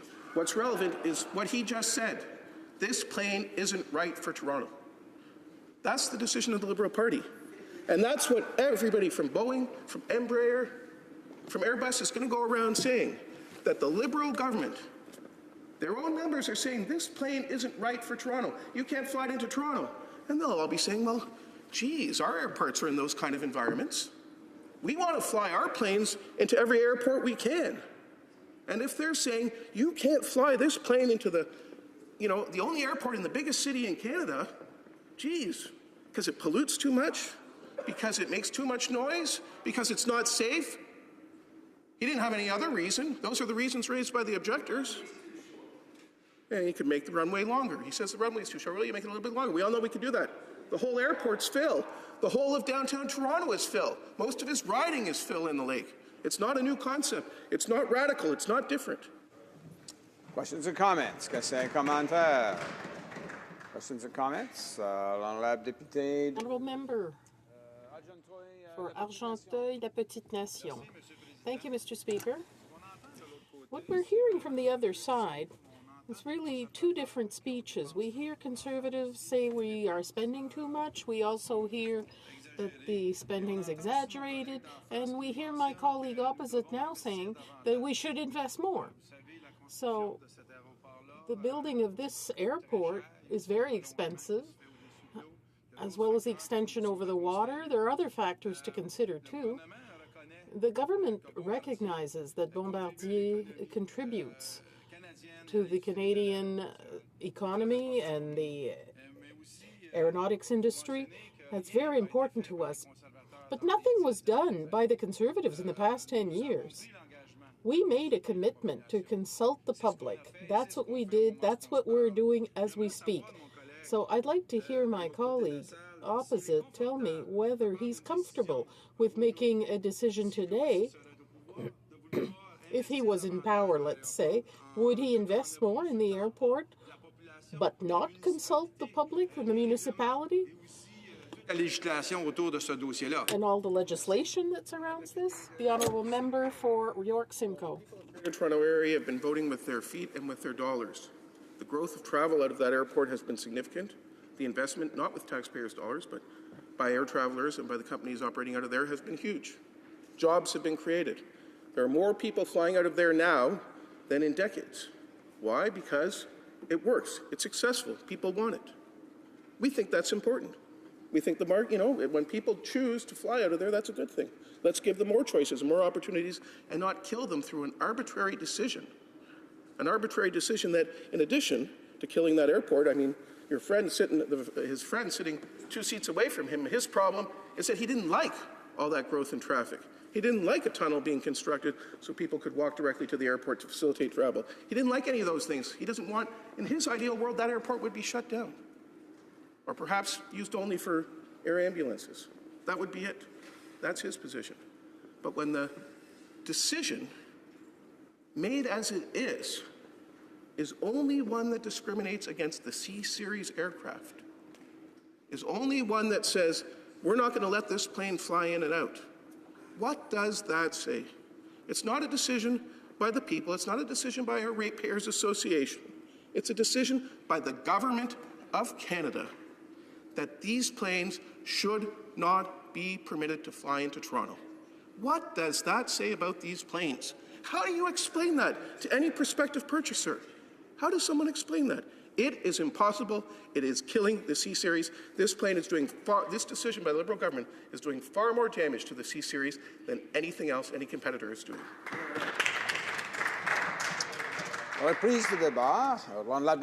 Resuming debate, the Honourable Member for Charlebourg-Saint-Charles. Before I begin the main part of my speech, I'd like to look at the motion again, because I hear a lot of things here today, but I think we're forgetting some of the main points of the motion. So the motion we have before us asks the House to recognize the contribution Bombardier makes to the Canadian economy and the aerospace industry. Recognize that there is a market solution already available that could support Bombardier. Acknowledge that Bombardier has designed the quietest and best aircraft in its class that is well suited to urban airports such as Billy Bishop Toronto City Airport. Recognize that Billy Bishop Airport is a major economic driver for Greater Toronto that supports both business and leisure travel. Recognize that the expansion of Billy Bishop Airport would allow airlines to purchase Bombardier aircraft, and call on the government to reverse its decision on restricting the expansion of Billy Bishop Airport. There's nothing negative for anyone in all that. So let's go further. Let's look at Bombardier now. Mr. Speaker, my mother's father was a friend of Charles-Armand Bombardier. He said, I invent and my accountant calculates. The link here is, let's be creative in our help, but let's know how to calculate too.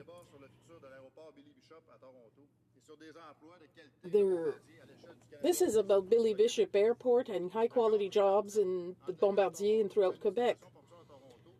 The Toronto Port Authority and the Government of Canada is writing what can and cannot happen at Billy Bishop Airport. The accord in 1983 was changed twice, once in 85 to allow the H8 and later to build a tunnel between the Toronto Island and the city core. This tripartite agreement was signed. When that tripartite agreement was signed, the Liberal government at the time had just expropriated hundreds of farms north of Montreal to develop an airport near Mirabel to serve intercontinental flights. Because of advances in technology, a plane can now fly from Vancouver to Paris, and Mirabel is dedicated only to cargo planes. Now, air transport is affordable for most Canadians, which was not the case 30 years ago. Because of that, better links exist between our cities. The way the government regulates planes must follow technological advances. Bombardier has designed the best aircraft in its class with the C-Series. It's quieter, even quieter than the Dash 8, which can land at Billy Bishop for over 30 years. It consumes less fuel per passenger than a new car. It will offer passengers a more comfortable flight with its innovations. The new Bombardier plane is ideal, frankly, for its use in small airports such as LaGuardia in New York or Billy Bishop in Toronto. But yet, the Liberal Party, through its transport minister, has decided to eliminate many potential orders for this plane by blocking expansion of Billy Bishop Airport. With a single tweet, the transport minister has imposed his will on all residents and city councillors in Toronto, and these champions of consultation have put an end to thousands of hours of consultation, which apparently they didn't know had already taken place. We have to wonder about this decision and the motivation behind it, whether the minister really understood the impact of the decision. Allow me to give you some information here, Mr. Speaker. In 2013, a Canadian airline asked the City of Toronto to expand the runway at Billy Bishop and put an end to the prohibition on jets. This led to many new jobs in Toronto. After many hours of debate at Toronto Council and briefs from various stakeholders, the Toronto City Council voted unanimously to allow city leaders to negotiate with Transport Canada and the Toronto Port Authority to manage the expansion of Toronto Airport. The City of Toronto ordered an environmental assessment and a general plan for the future of the airport and a design plan for the runway. The cost to Toronto and the assessments was $4 million. 3 studies were 90% complete, and bureaucrats in Toronto were going to give their recommendations to the City Council in early 2016. When the minister tweeted what he did, blocking the expansion, the city stopped examining the proposal. The City of Toronto had a list of 25 questions that were to be answered before it gave it its approval to expand the airport, and was in discussions with the Toronto Port Authority. For a Liberal Party that talks about the importance of working with municipalities and provinces, the government's gall to throw out 2 years of work with a single tweet is quite shocking. Is it because the transport minister wants to favor rail transport in Toronto? An expansion of the airport would be good for Bombardier. The government of Quebec has said that it has acquired 49% of the C-Series program for $1 billion US. The government of Quebec and the government of Ontario are both asking the federal government to make a financial commitment and support Bombardier in the aeronautics sector. We think that Bombardier expects to get at least $1 billion in financial support from the federal government. What Bombardier needs is more orders for the C-Series. So far, they only have 300. They need airlines that want to demonstrate the advantages of this new aircraft, and there's a solution out there that would cost nothing to taxpayers and that would allow Bombardier to create jobs. But this government made a purely political decision that will cost thousands of jobs in Toronto and Montreal. One can only wonder whether the political background of the stakeholders explains and justifies these decisions. I hope that the government House Leader will allow Liberal members to vote freely on this important issue for the future of Toronto and Montreal's economies. Thank you, Mr. Speaker. Questions and comments? The Honourable Parliamentary Secretary to the Prime Minister. There is this reference to a city decision, a decision that was made when I was on council, that stipulated very carefully that 25 conditions needed to be met before the city would consent to any more studies being done, including the environmental assessment. And the Port Authority wrote the council back, and they were required to consent to these 25 conditions, saying we cannot, will not, and won't meet those conditions. And as a result, some studies went ahead, but they went ahead without the permission of the city. And as a result, the city has now met 5 times and refused 5 times to ever endorse this proposal. In fact, the Port Authority itself has now withdrawn the studies and withdrawn any request. No member of the tripartite agreement stands in support of this process. Only the airline does.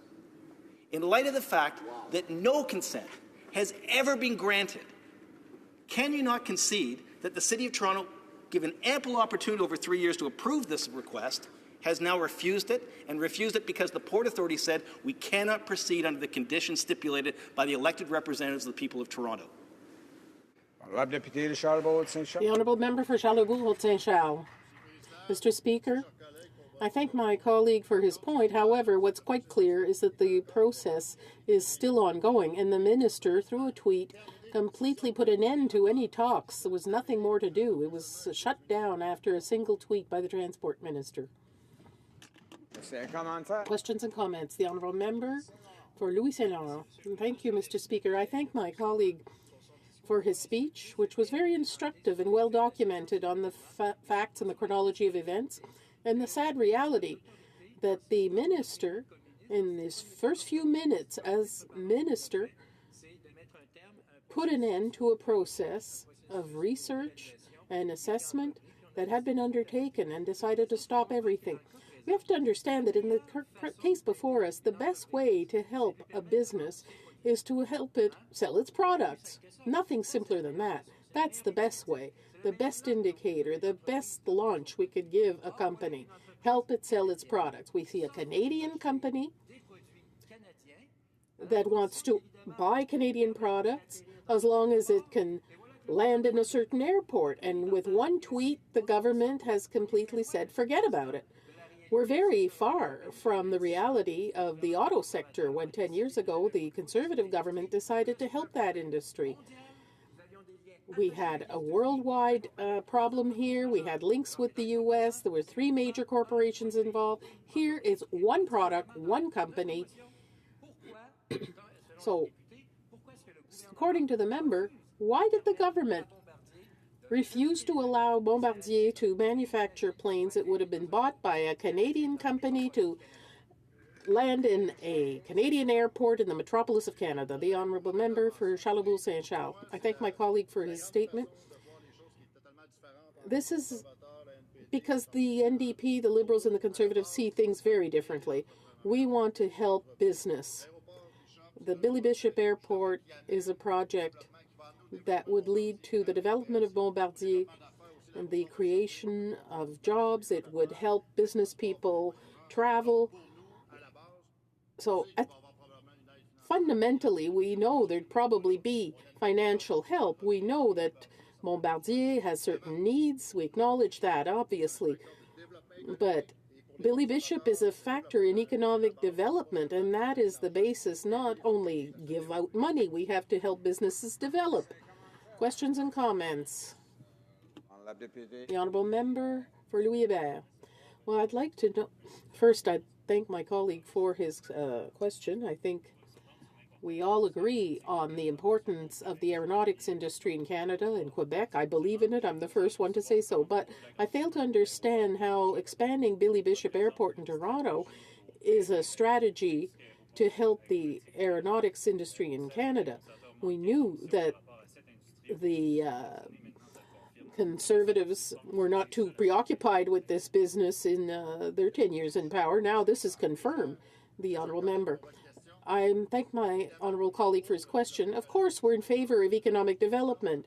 That is at the core of our values. The economy has always been at the core of the Conservative Party's values.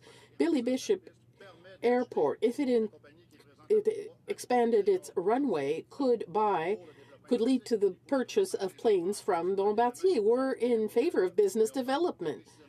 Here we're talking specifically about Billy Bishop Airport. By expanding the runway, Bombardier could sell aircraft to Porter Airlines, maybe even Air Canada, and have C-Series land at Billy Bishop. So how can we be said to be against its development? Resuming debate. The honourable member for Thérèse de Blainville. Thank you, Mr. Speaker. I will be sharing my time with the member for Aurora, Oak Ridge, Richmond Hill. I have an opportunity here to discuss the C-Series by Bombardier with the motion before us today. And this opportunity will allow us to get into the more technical details of approval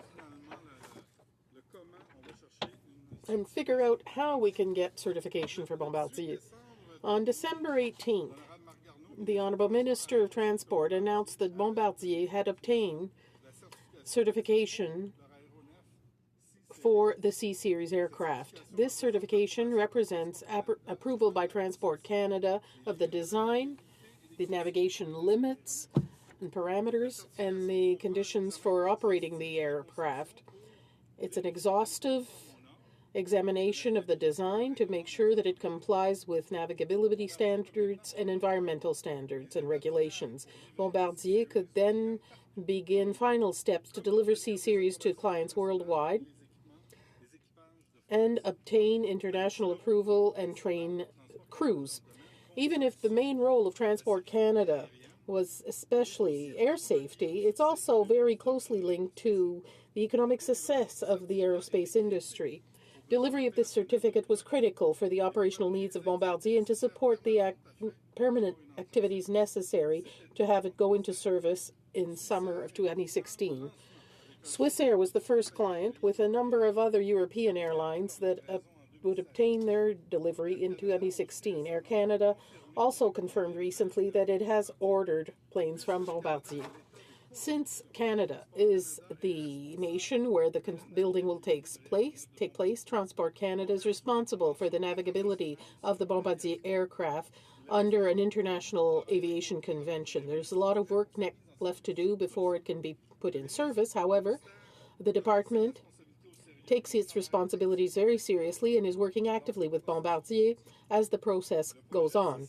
The C-Series project was an important achievement and was the result of excellent cooperation between the leaders of Transport Canada and those of Bombardier. The validation and Canadian certification is also done by the Federal Aviation Administration in the United States and the European Authority, known as EASA in Europe, parallel to the work done by Transport Canada.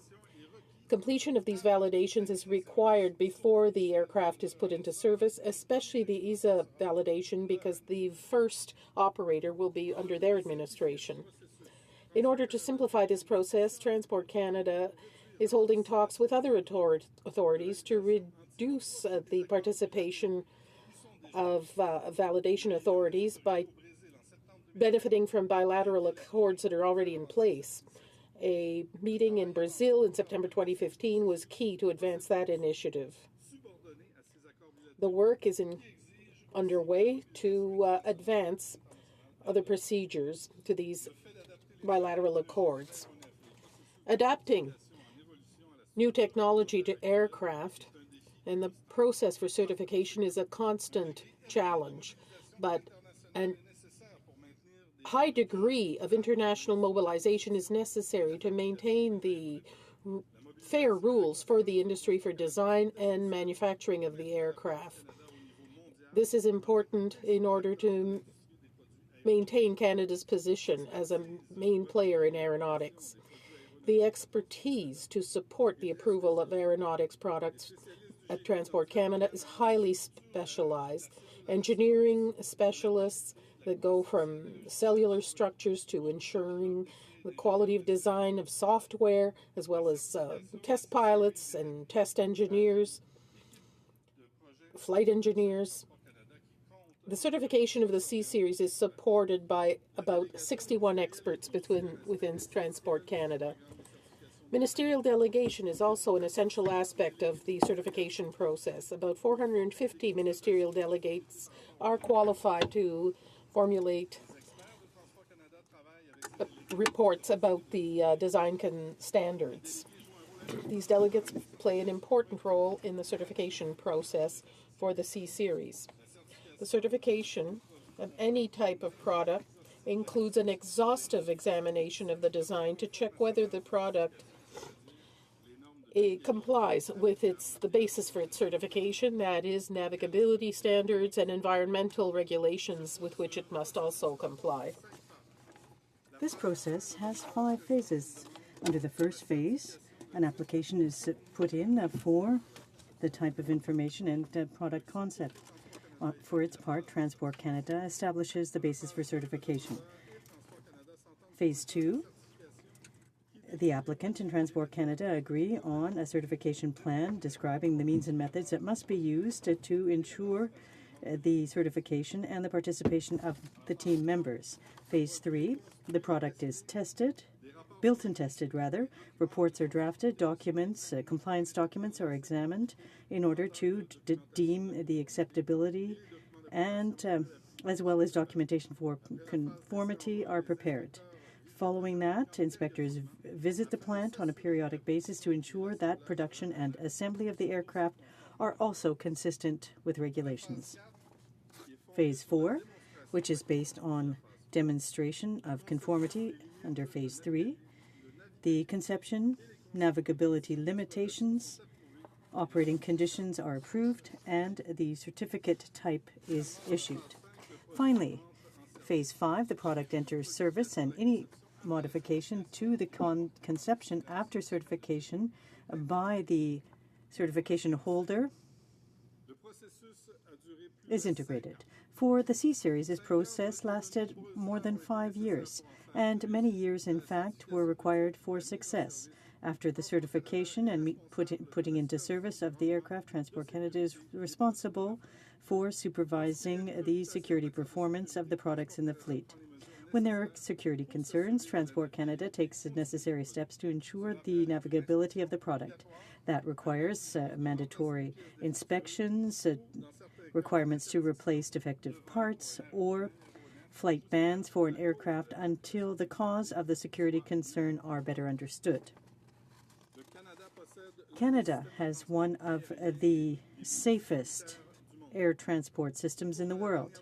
In the past decade, we have seen a constant decline in the number of accidents, and our reputation as international leader stands because of our record in airline security. This enables us to promote our aircraft security system throughout the world. Our record provides a safe base for promoting Canadian products wherever they are used. Canada's air security vision is one where improvements are made at all levels. Security is not a responsibility of the aviation sector, but a responsibility of all members, where a regulatory body is part of the culture of security and complements a robust and progressive security system that's already in place. That is how Transport Canada oversees the growth of the industry, the aviation industry in Canada. For growth to be sustainable, it must be safe. This sector has not hesitated to rise to the challenge so that aviation is safer than ever before, and the Canadians place trust in the safe operations of aircraft in this country. Thank you, Mr. Speaker. Questions and comments? Questions commentaires? Questions commentaires? Alors, la députée de Joliette. The Honourable Member for Joliette. Well, thank you, Mr. Speaker. I'd like to thank the member opposite for his eloquent demonstration of the importance of certification processes for obtaining for aircraft so before they can take flight. However, when we take a look at the certification by American organizations, for example, the delays are very long. I'd like to know if, in the member opposite's opinion, there could be some kind of it could be voluntary, in fact, to delay the entry into the market of the C-Series in order to favor Boeing over Bombardier. The Honourable Member. I'd like to thank my colleague for his question. I would say that the main reason for most delays with respect to our security, so that won't be jeopardized to proceed with a faster commercialization. I don't have any information that would lead me to believe that there are any undue delays by the neighboring government. It's in their industry to have optimal security and safety as well. Questions and comments? Questions and commentaires? The Honourable Parliamentary Secretary to the Leader of the Government in the House. Thank you, Mr. Speaker. And I just want to pick up on a point that was raised a little bit earlier in terms of just the amount of effort from some to try to deal with the issue of the Billy Bishop Airport. We understand fairly clearly that there is a tripartite involvement that needs to be taken into consideration. We've had the City of Toronto, who's had on several occasions to approve any sort of an expansion of the Billy Bishop Airport and chose not to do so. You have the airport authority in itself, or the port authority in itself, choosing not to proceed ahead. It would seem to me, Mr. Speaker, that this is just an idea that's being forwarded by the Conservative Party just to try to come up with some sort of a wedge issue to try to divide communities, quite possibly, when in fact, Mr. Speaker, it's actually fairly straightforward in terms of where it is the government has fallen on this particular issue, which is very transparent, so that we're not trying to fool anyone. And I'm wondering if the member just might want to provide his thoughts in terms of just that this has been talked about for many years, and it's time for us just to move on. And yes, it is important that we do what we can to support our aerospace industry, which also includes Bombardier, and ask for his comments and thoughts. The honourable member for. I'd like to thank the member for this opportunity to clarify something. Now, when we look at all of the efforts that have been deployed so that Bombardier can commercialize and sell the C-Series, well, it's a bit insidious to start putting in place obstacles. We don't need additional obstacles to imply that expanding Billy Bishop will be the lifesaver or the miracle solution for Bombardier. No, those are two parallel issues. We needed to help Bombardier to be as efficient as possible, to instead of, in fact, bringing forth this type of motion that's a wedge motion to divide. That's what we're seeing. It's an attempt to divide us on an issue that should be a national issue. No one has spoken out against Bombardier. Everyone has a lot of good things to say about Bombardier. Why not join forces here in this House to talk about Bombardier? Now, I don't want these issues to be mixed up, and here we're mixing up the issue of the airport on another issue. We talk about communities and listening to communities. Well, that's what we're doing. That is what our government is doing, consulting communities before proceeding with significant changes. That is the clarification I wanted to make. Thank you. Resuming debate, the Honourable Parliamentary Secretary to the Minister of Public Services and Procurement. Thank you, Mr. Speaker. The Department of Transport and the public first heard of the proposed expansion of and changes to the Billy Bishop Toronto City Airport on 10th of April 2013. At this time, Porter Airlines announced that they plan to purchase Bombardier C-Series aircraft, but only if the City of Toronto, Ports Toronto, and the federal government amended the tripartite agreement, which governs certain operations at the airport to allow an expansion of the runway and the use of the airport by jet aircraft such as the C-Series. This created in people's minds a link between the C-Series and the Billy Bishop Toronto City Airport. This, however, was misleading. The future of the C-Series is not tied to that airport.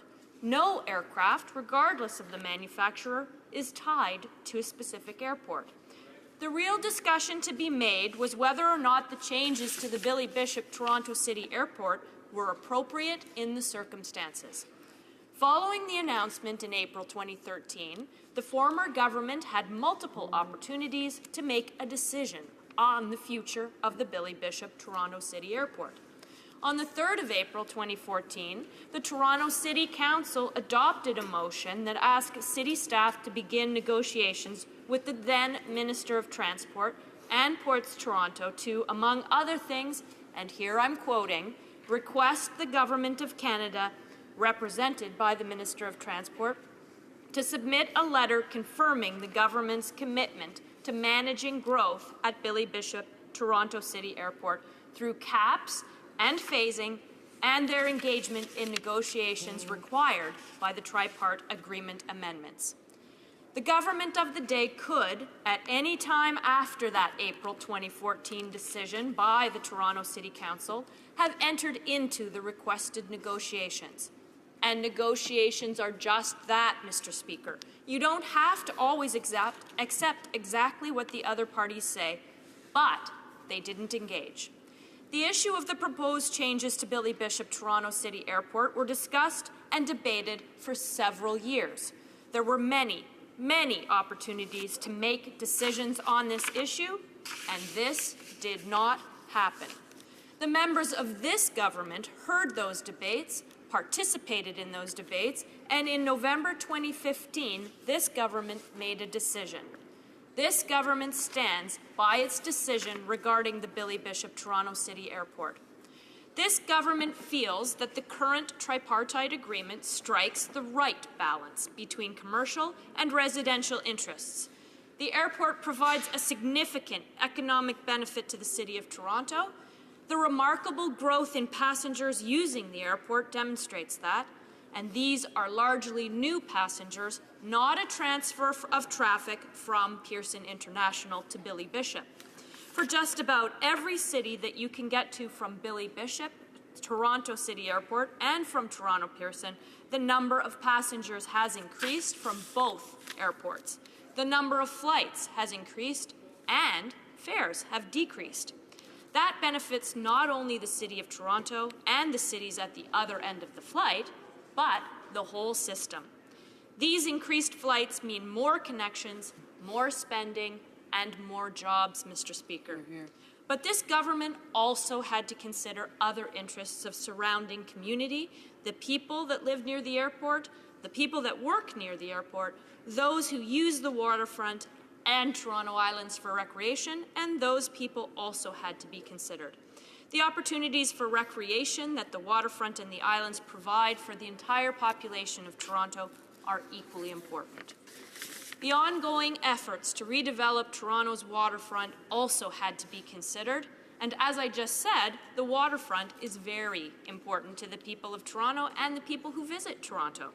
And the efforts to improve it and enhance it and make it even more useful and interesting to all those people are most certainly worth protecting. Toronto Pearson is 25 minutes from downtown Toronto by train. It's a fully jet-capable airport with flights to all parts of the world.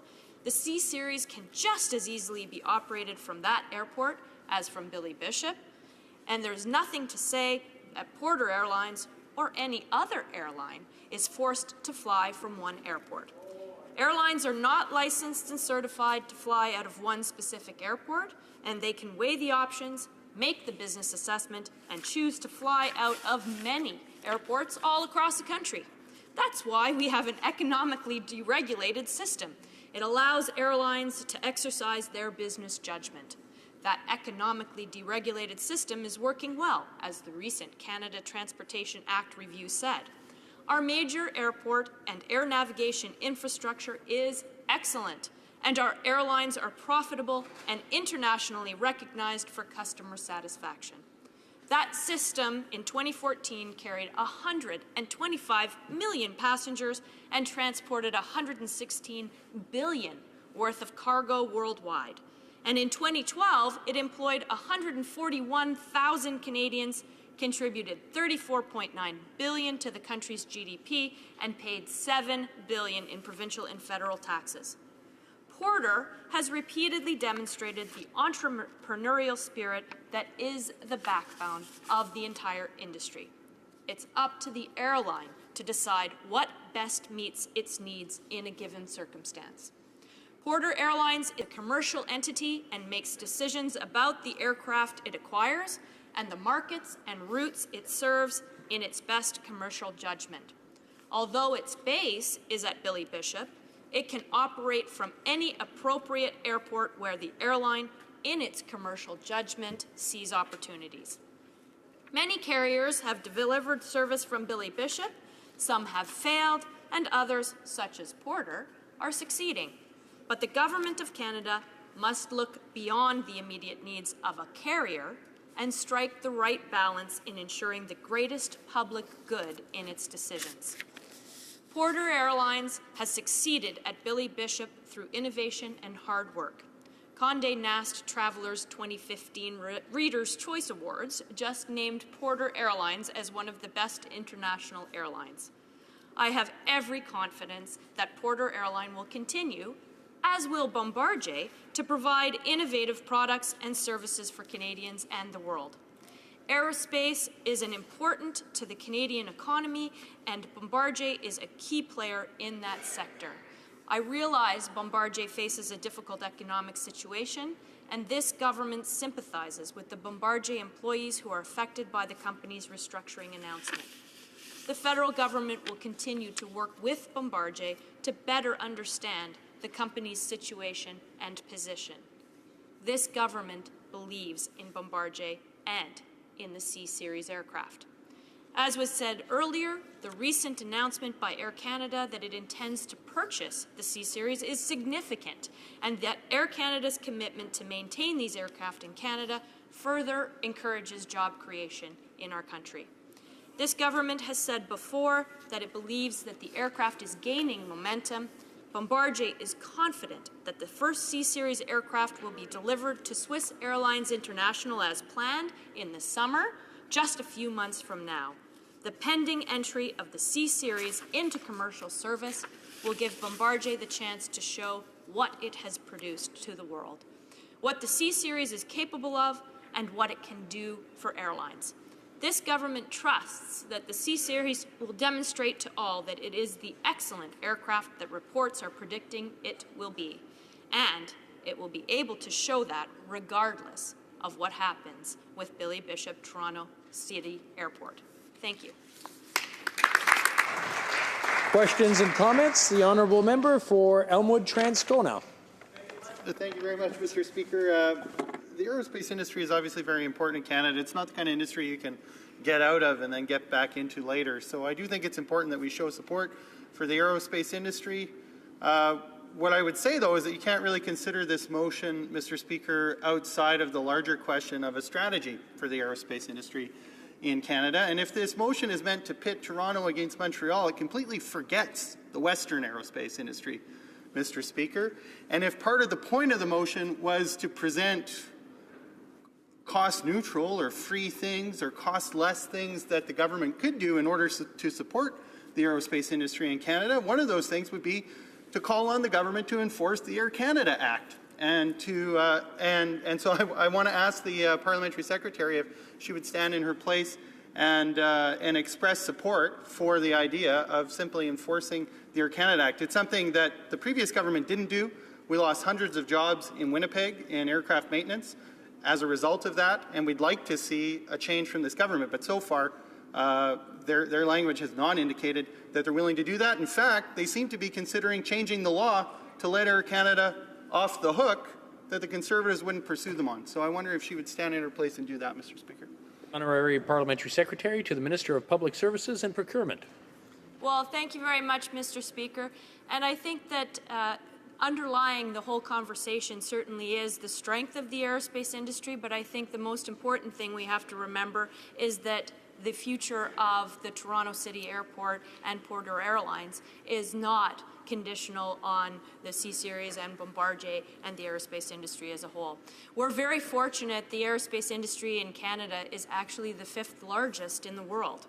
And we are the 3rd largest manufacturing in the world, and many certainly think that it comes primarily from Quebec, but in actual fact we have 5 very vibrant regions of aerospace industry in this country, and they're growing quite considerably.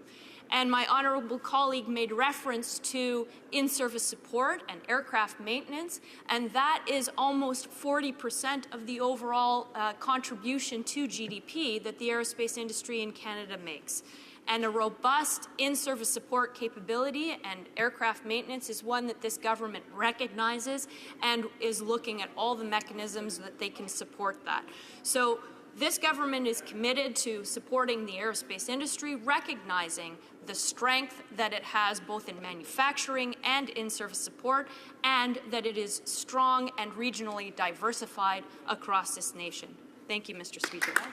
Questions et commentaires, questions and comments. The honourable member for Durham. Thank you, Mr. Speaker. I'd like to congratulate my colleague on her speech and recognize her service in the Royal Canadian Air Force, particularly on International Women's Day. I think we're very proud of her service to Canada. That said, Mr. Speaker, I'm actually shocked that someone who worked for the RCAF and for Bombardier would not know how precarious the aerospace industry is right now in Canada. This government has announced a reckless decision to cancel the F-35 project. Bell Helicopter is slowing down its manufacturing in Canada. They are making a political decision for a few members from their Toronto caucus that will essentially set Bombardier back, Mr. Speaker, from a private sector sale when they're asking for public money, Mr. Speaker.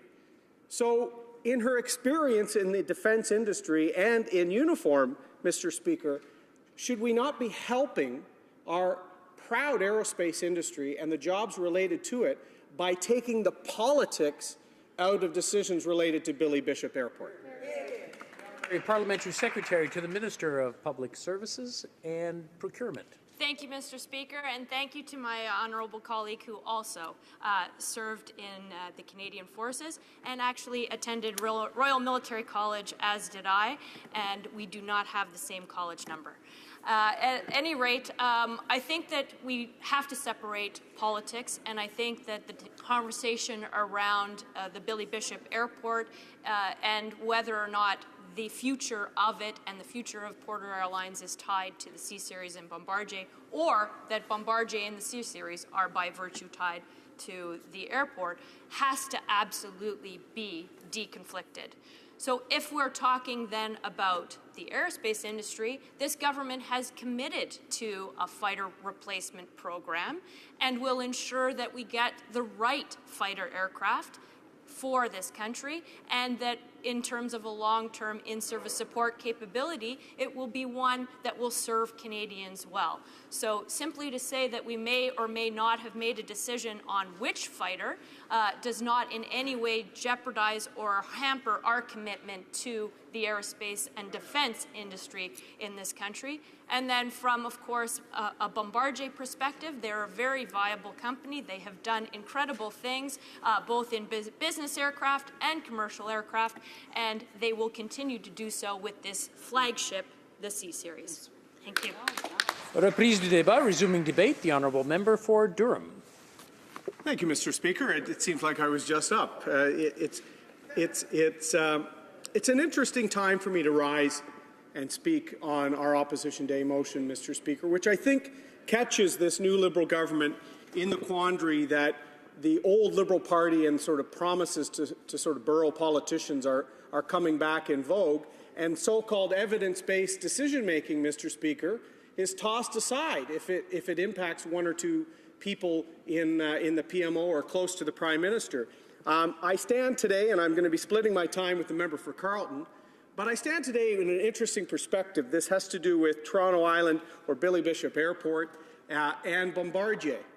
And I have personal experiences with both, Mr. Speaker, much like the last speaker who didn't talk at length about her experience both with the Air Force and with Bombardier in particular. But my first landings at Billy Bishop, Mr. Speaker, was with the RCAF, with the military, which has long used Toronto Island as a search and rescue stopping point. So I've landed both there with a C-130 Hercules crew and then with my Sea King crew, Mr. Speaker, at Toronto Island.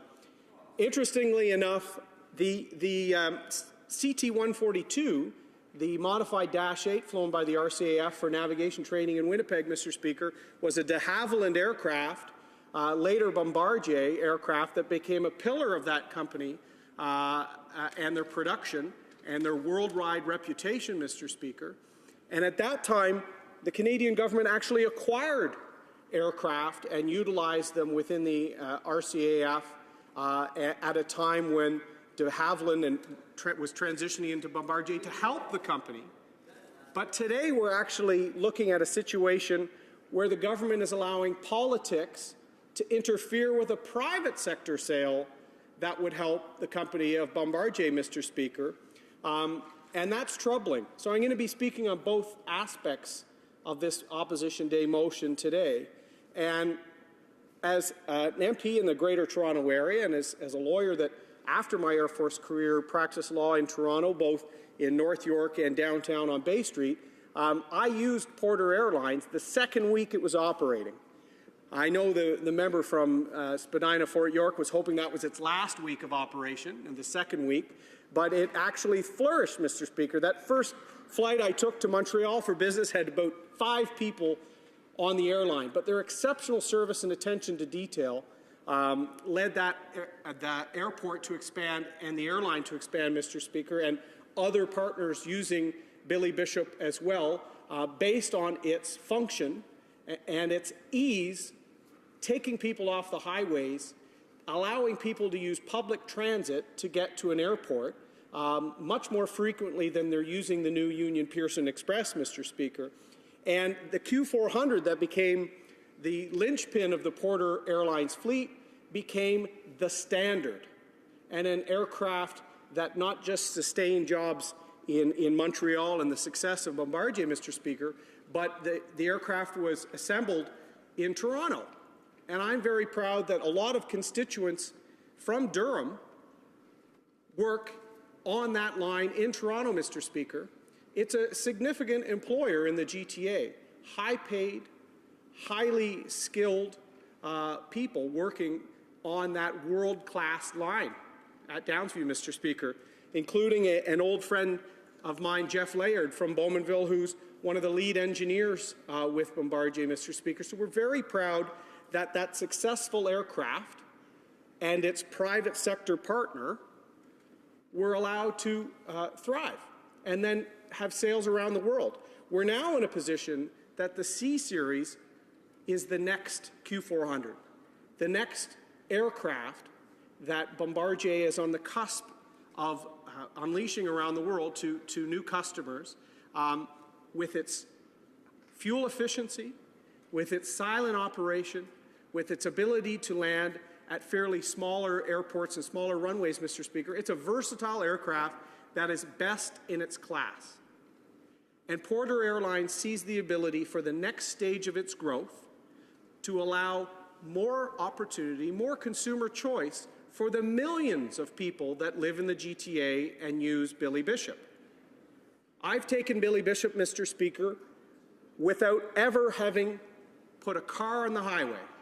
And you would think a lot of members, particularly my friend from Spadina, Fort York, would like that fact.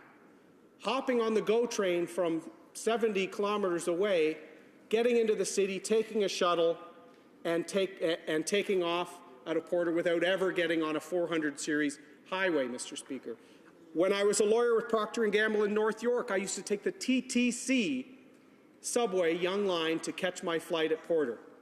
It's a remarkably versatile airport and airline that with the C-Series would be able to do even more.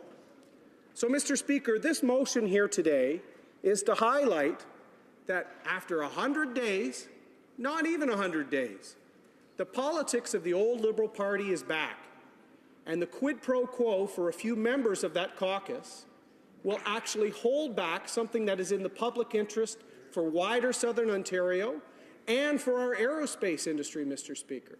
We have a situation that a government that likes to talk a lot about evidence-based decision-making issued their decision with respect to Billy Bishop with a tweet, Mr. Speaker. 140 characters to say that thousands of jobs will be at risk and airlines expansion options for millions of people in the GTA will be limited. Now, what does this mean, Mr. Speaker? Does it mean they're going to support the Pickering Airport, which they've run against in the last election, Mr. Speaker?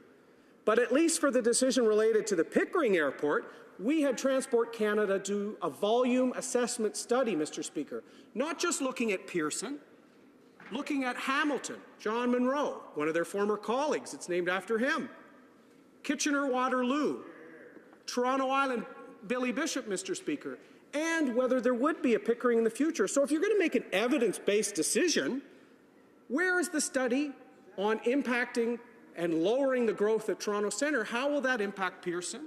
How will that impact Pickering? Will it make the Pickering Airport larger? Maybe the MP from Pickering-Uxbridge can answer that to the House.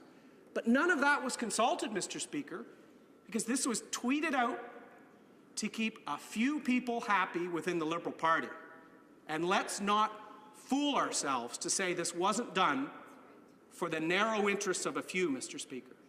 And the second aspect of this, the government, while making this political decision for the few, the insiders, is potentially hampering the growth of our aerospace industry, Mr. Speaker. The irony, the government is weighing a $1 billion bailout for Bombardier, but blocking a private sector sale.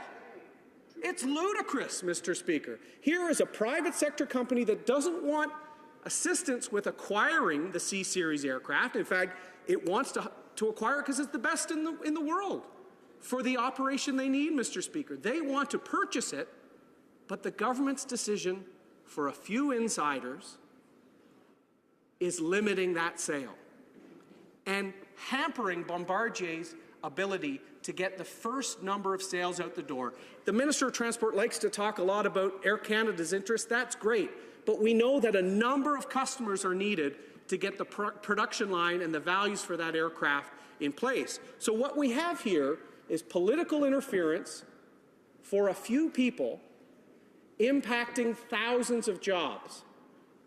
This at a time, Mr. Speaker, and I said this to my colleague from Aurora, from the former Air Force officer herself, Mr. Speaker, Lockheed Martin, Pratt & Whitney, Bell, Bombardier.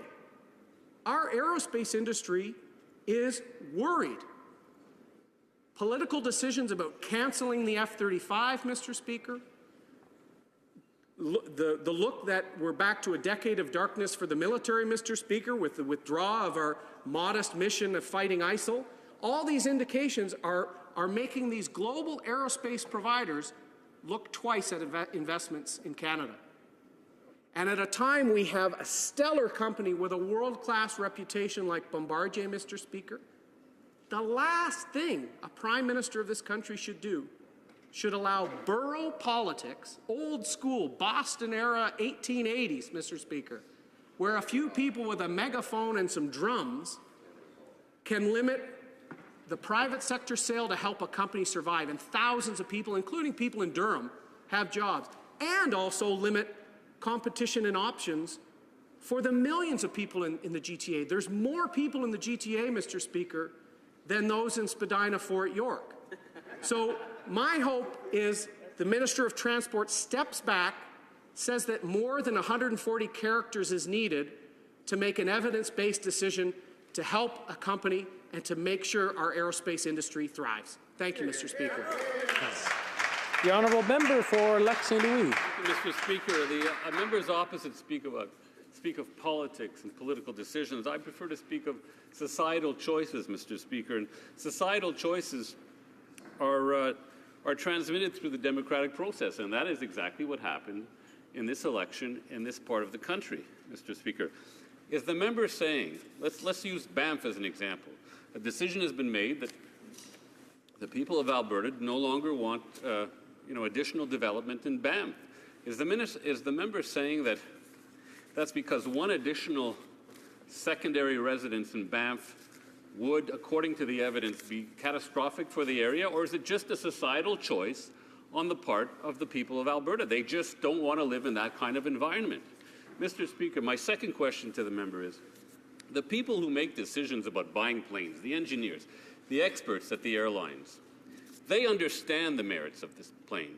They know what it can do. That's what they're going to base their decision on. They're not going to base their decision on whether the government in Canada allowed this airport to expand its runway or not expand its runway. It's not germane to the purchasing decision. In Europe, they have a history of protests over airport expansions and so on. They understand this. It's part of their history and culture that some people want to preserve their quality of life, and that's exactly what's happening here. There's been a societal choice to preserve a quality of life in a part of a big city in Canada. Member for Durham. Thank you, Mr. Speaker, and I think the member's absolutely right. A societal choice was made by the Prime Minister and the Minister of Transportation to listen to a few inside voices and not the millions of people in the GTA or the thousands of people working in the aerospace industry.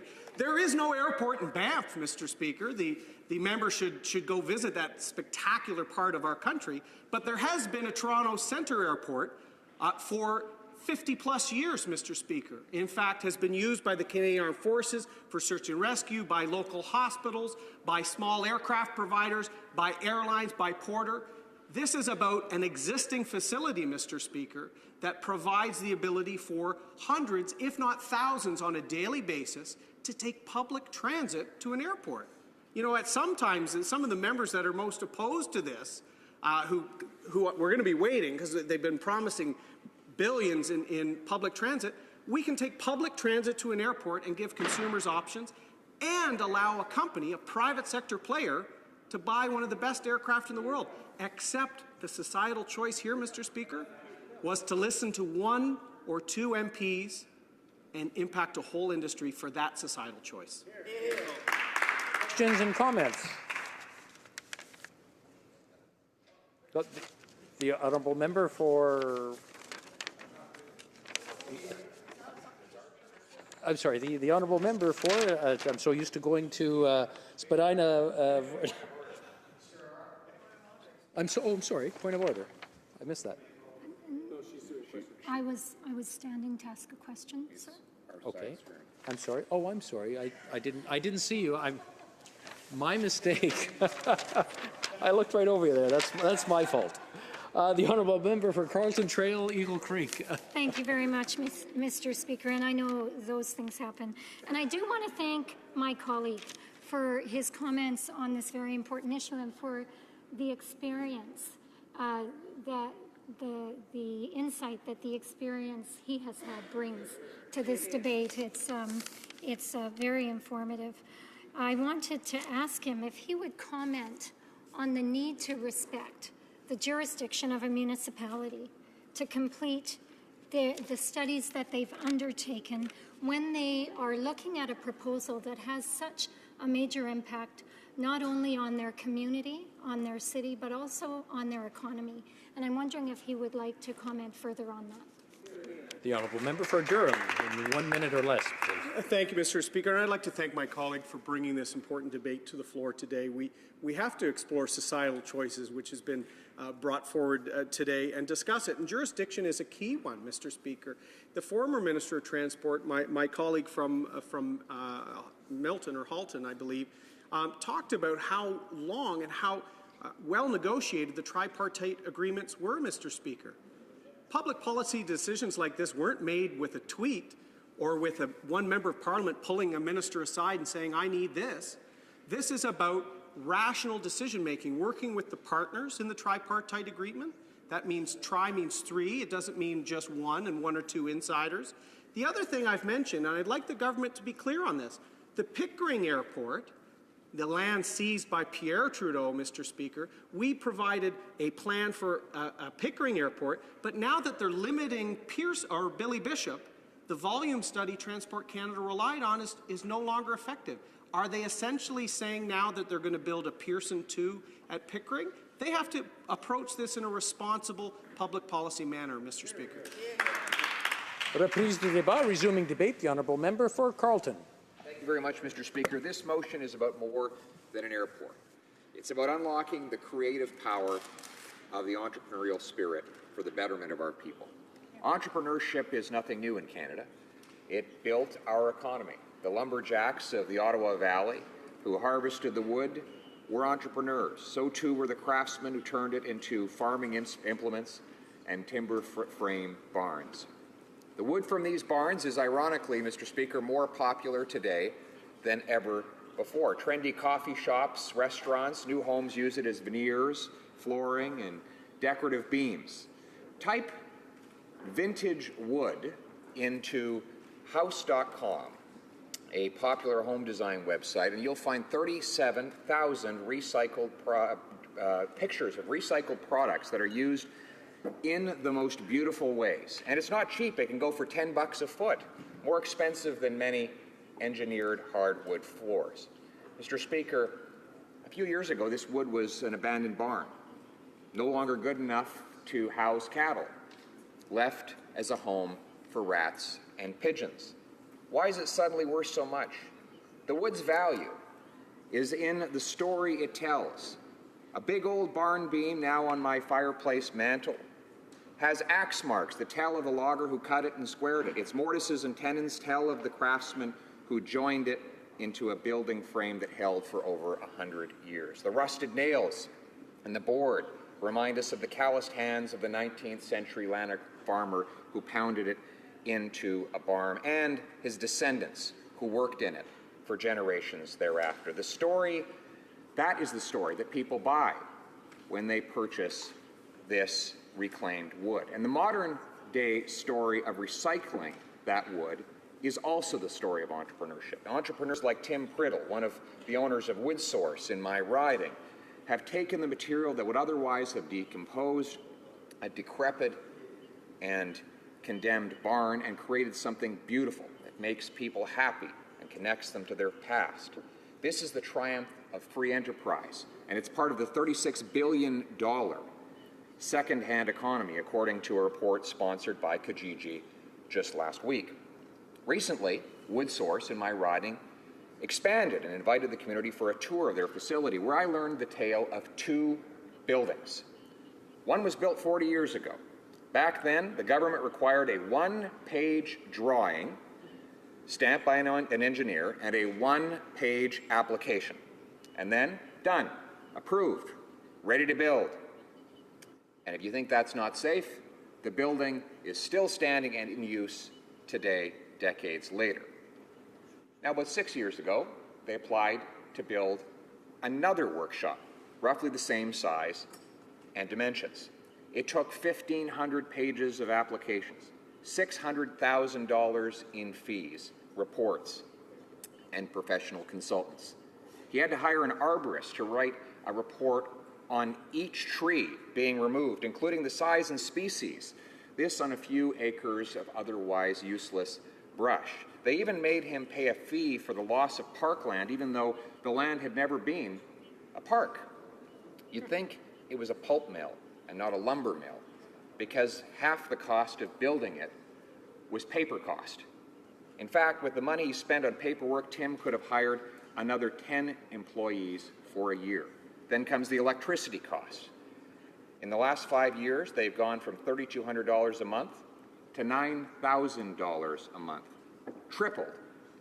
That's $70,000 a year in increases, enough to hire yet another talented employee. Much of the increase pays for subsidies the government imposes for wind turbines and solar panels, which produce only a minute fraction of Ontario's electricity, despite billions of dollars in subsidies that consumers like Tim must shoulder.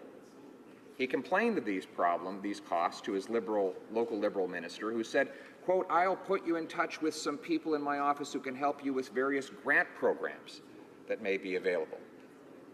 But why not just let Tim keep his own money? The answer is there would be no place for the Liberal minister. If you just let people succeed through their own hard work, that minister would not be so important. The entrepreneur would not need to come back asking him for his money. President Reagan used to say, Liberals tax anything that moves. If it keeps moving, they regulate it. When it finally stops moving, they subsidize it. Such is the case with Bombardier and the Toronto Island Airport. The airport's runway is too short to land Bombardier's C-Series jets. A 400-meter expansion of that runway would solve that problem and would result in Porter purchasing $2 billion worth of Bombardier planes to land there. Yet, in a tweet sent out only weeks after taking office, the transport minister announced he was blocking this infrastructure project without any public rationale whatsoever. The result?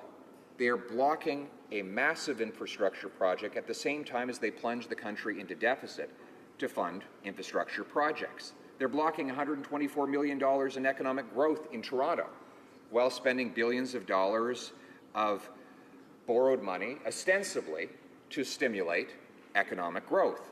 They're blocking $55 million in newly generated tax revenues while increasing taxes to get more revenue. They're blocking $2 billion in additional sales for Bombardier's C-Series planes and then proposing $2 billion in federal provincial bailouts for Bombardier. They're blocking business people from landing in Toronto's business district, which puts more cars on the road between Pearson and downtown. And then the government says we need to spend more money to relieve traffic gridlock. And they do this to protect the privileges of the wealthiest 1% with waterfront homes near the island airport, at the expense of middle-class workers who miss out on the jobs, middle-class passengers who get less choice, and middle-class taxpayers who bear the cost.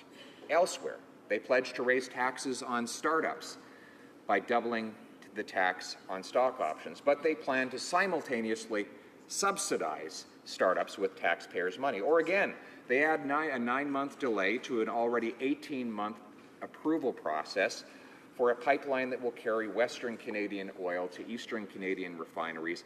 Selling Canadian oil to Canadians means we don't have to pay to accept a discount from Americans, Mr. Speaker. As former energy entrepreneur Gwen Morgan wrote this week, this discount currently amounts to $10 a barrel, meaning we forfeit $38 million every day. That means the $250 million injection from the Federal Stabilization Fund announced by the Prime Minister in his recent visit to Alberta wouldn't even offset 1 week of market access losses. The pattern is this. The government is standing in the way of entrepreneurial opportunity. It is blocking development. It is holding back the spirit that helped build this country from the time of the settlers who built those barns I spoke of earlier on, Mr. Speaker. Seeing back allows us to see forward. And I know that trends in interior design come and go, but the popularity of this timeless old wood and the story it tells gives me hope that Canadians remain committed to the same common sense, ingenuity, and work ethic that make our country great.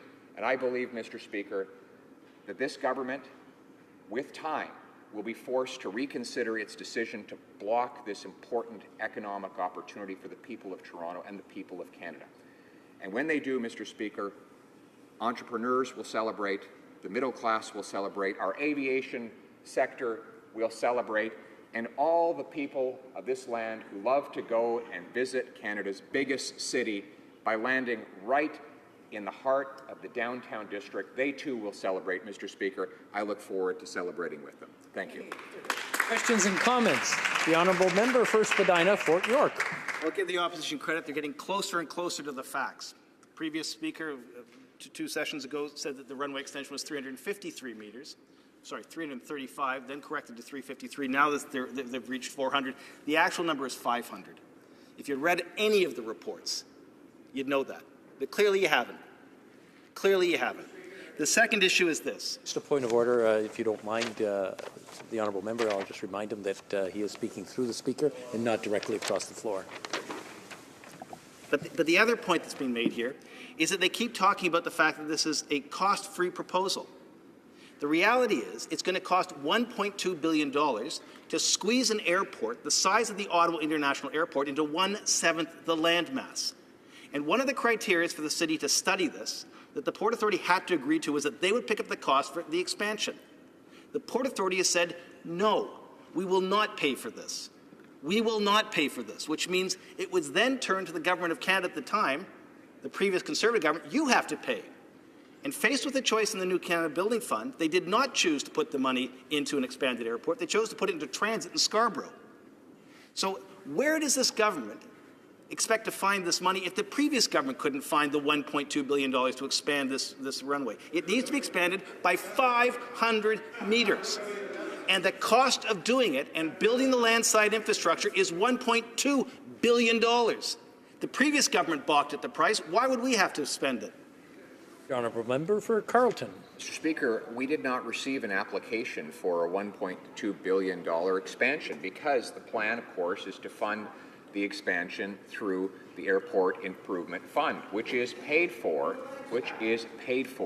by passengers. We in this country have commercialized our airports, something that happened about 25 years ago under a previous Liberal government, and it was a wise decision because it put the cost of airport improvements onto the users who benefit from those improvements.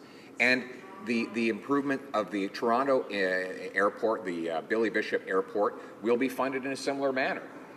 No one is applying for a federal grant in order to build an expanded airport, Mr. Speaker. In fact, the reality is, if the member really believed that the airport couldn't build it without a grant, then he wouldn't have had to send his minister out to block the project in the first place. They could have just rejected the application when it arrived.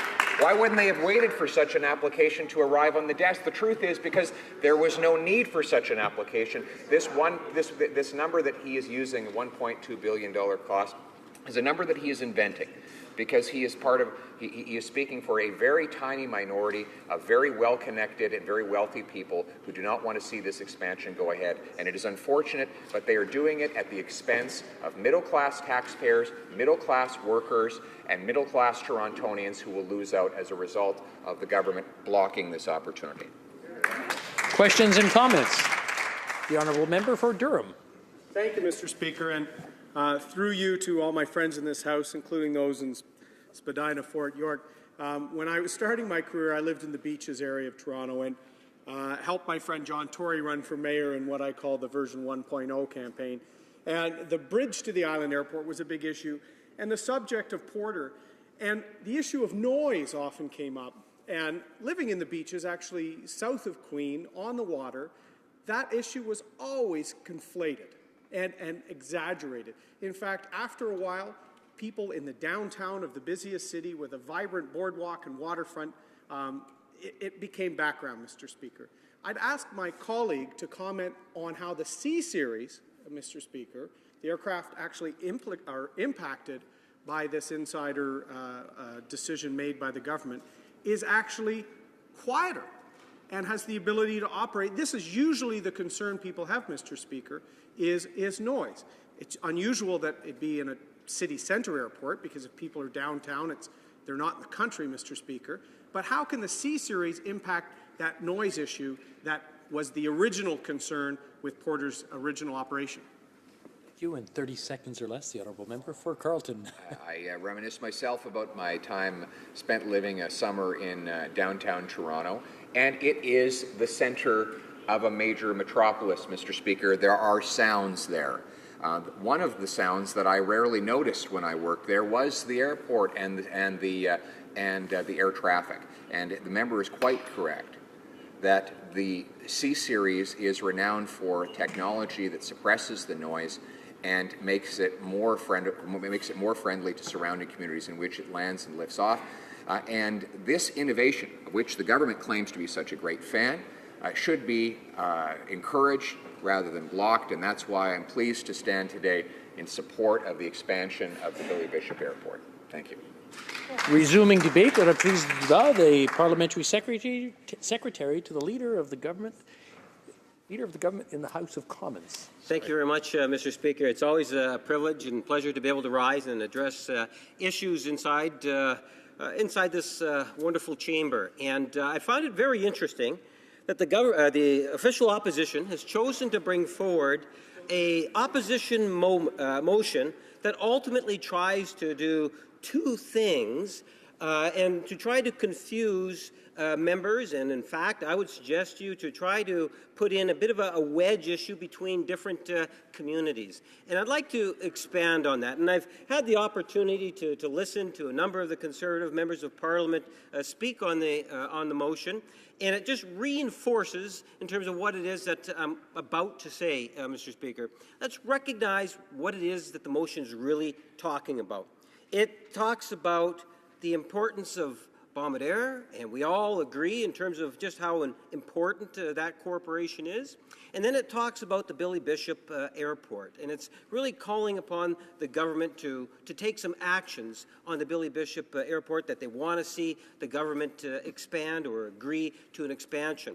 Now, having said that, what actually has taken place is back on November 12, there was a commitment from the government saying that, look, we have looked at this and we are not going to be opening up the tripartite agreement with respect to the Billy Bishop Airport.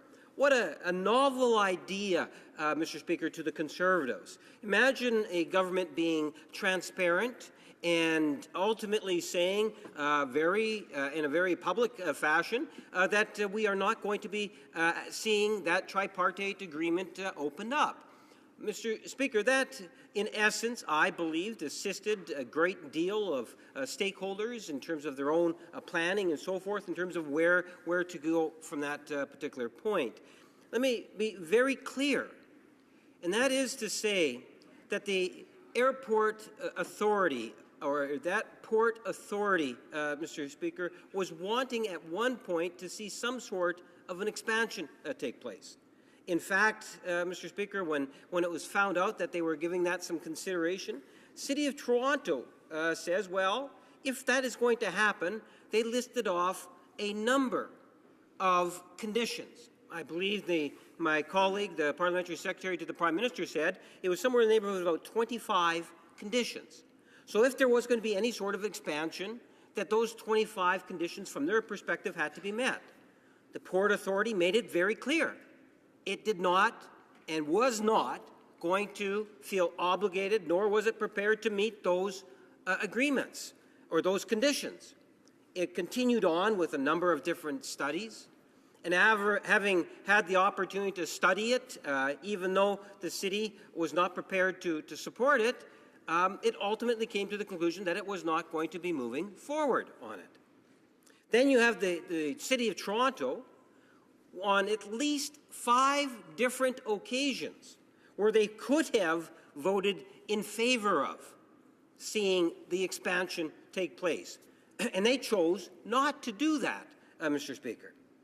So you have 2 of the 3 who are fairly clear in terms of what they believed in terms of the expansion of the Billy Bishop Airport, in particular the runway expansion that would be necessary, Mr. Speaker.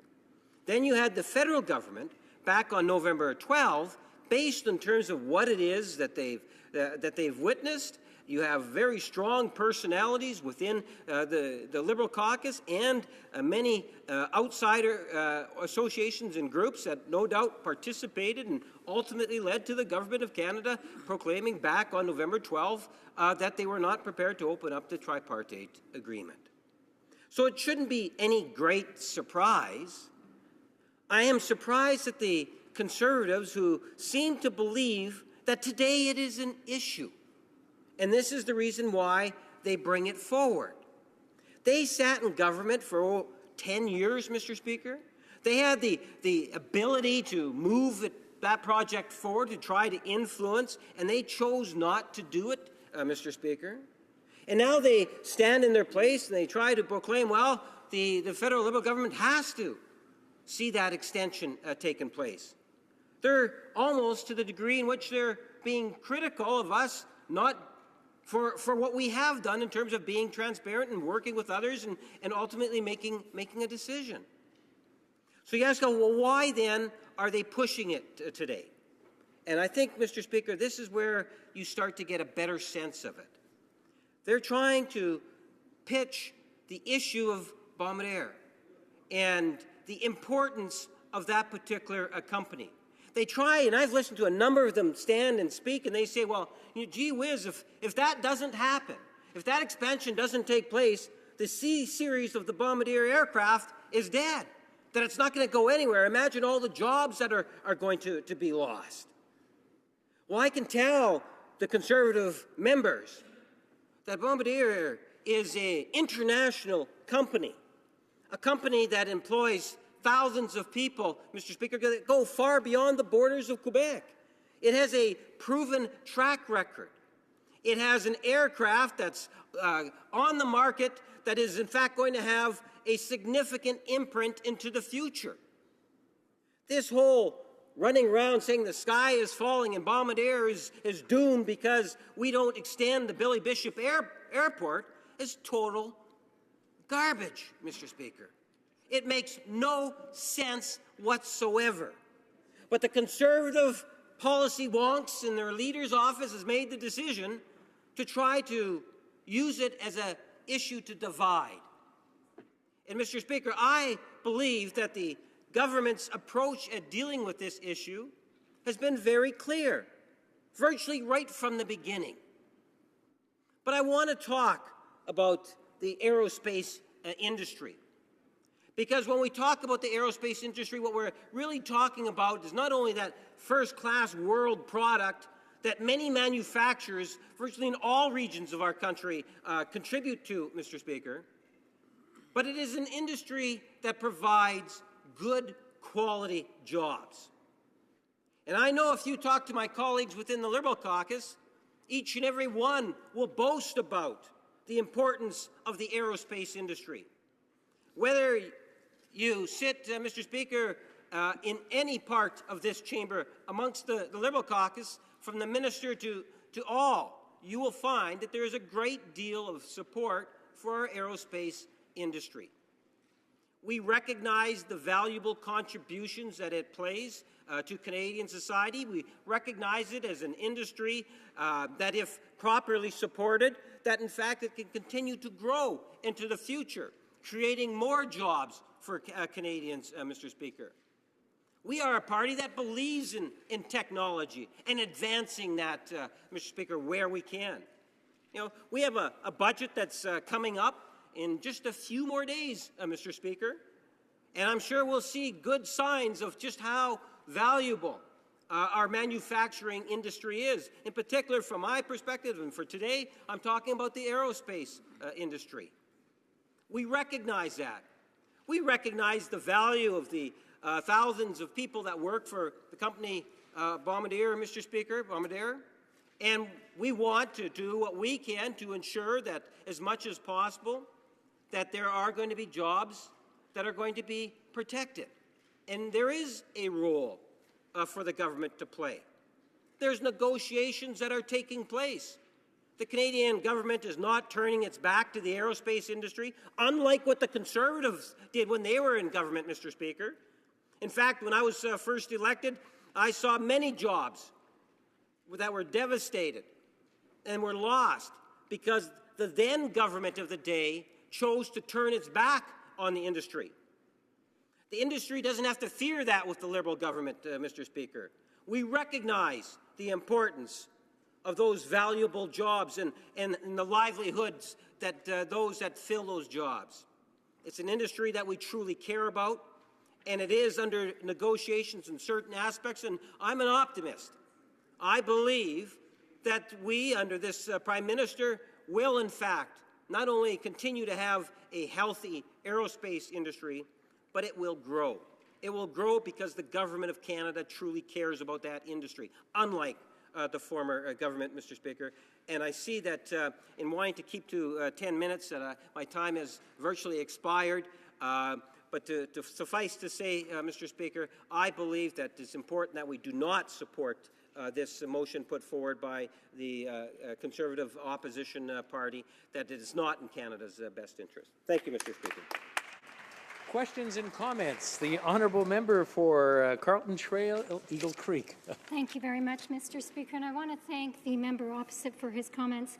Mr. Speaker, the members opposite would have us believe that the City of Toronto chose not to pursue the Billy Bishop Toronto City Airport's proposal, and yet we know that there were a number of studies underway when the minister tweeted that he was unilaterally ending the process and blocking the potential expansion.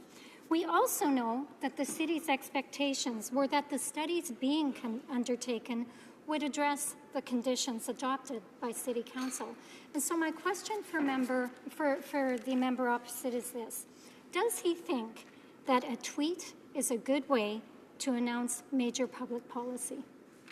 Parliamentary Secretary to the Leader of the Government in the House of Commons. Well, Mr. Speaker, first and foremost, the statement in the early part of the question is just wrong. The City of Toronto had, on at least 5 occasions, the opportunity to be able to say, yes, we want this. It was the City of Toronto that is the one that put in the conditions. And those conditions, they were told, were not going to be met. And, Mr. Speaker, if the City of Toronto truly wanted it, then they would have voted yes. So I don't know where the Conservatives get that from, Mr. Speaker. And it's not like I'm the first member to stand up and emphasize that point. The Parliamentary Secretary to the Prime Minister has also highlighted that particular issue. Mr. Speaker, the only ones that seem to be listening to what's actually taking place on the ground is the Government of Canada. I don't know, and I'm inclined to believe the Parliamentary Secretary to the Prime Minister in the sense that I don't believe that the Conservative members have actually done their homework on the issue. They haven't read those studies that the member makes reference to, Mr. Speaker. I don't think they understand the arguments that have been put forward to date. And as a result, we have an inappropriate, or I shouldn't say inappropriate, the opposition is, they can submit whatever opposition day motion they want, but I would suggest to you that they could have done a better job by bringing forward a more informed resolution that might have been able to contribute. I would have been more than happy, for example, to talk about just the aerospace industry as a whole. Our airport industry as a whole, because we have airports in every region of our country. We all know the valuable role that they play, and there's a high level of interest in that, Mr. Speaker. Questions et commentaires, questions and comments. The Honourable Member for Elmwood-Transcona. Thank you very much, Mr. Speaker. I was surprised not to hear in the remarks from the member from Winnipeg North as he spoke about the aerospace industry any direct mention of our hometown of Winnipeg. Now, under the last government, he did allude to some job losses, and it was the case that under the previous government, we lost hundreds of jobs, actually, in Winnipeg, because the previous government wouldn't enforce the Act. And I understand that that member, at that time, was quite critical of the government for not being willing to enforce the Air Canada Act.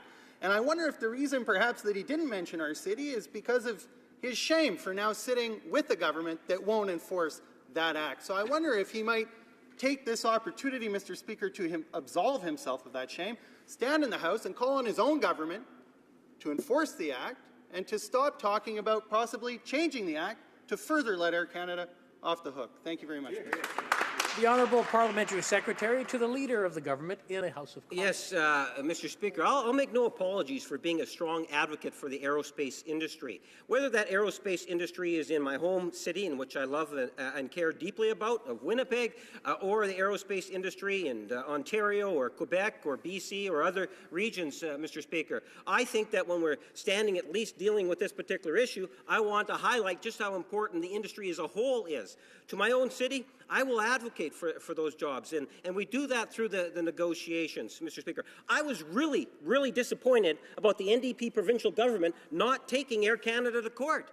Why didn't the NDP candidate? The member will recall the member's own father was actually a part of the Manitoba legislature, a part of the NDP government that chose not to take Air Canada to court. One could ask, well, why didn't they do that? The province of Quebec did that, Mr. Speaker. But at the end of the day, I'm choosing to believe that there's negotiations that are taking place and that under good faith that I believe that at the end of the day, Winnipeg's aerospace industry will be healthier as a direct result of a national government that truly cares about an industry, and it's not just going to be the industry local in one region, that it'll be an industry across Canada, Mr. Speaker, where there's a concentration and there's a focus on developing the aerospace industry. The Liberal Party will be there to support it.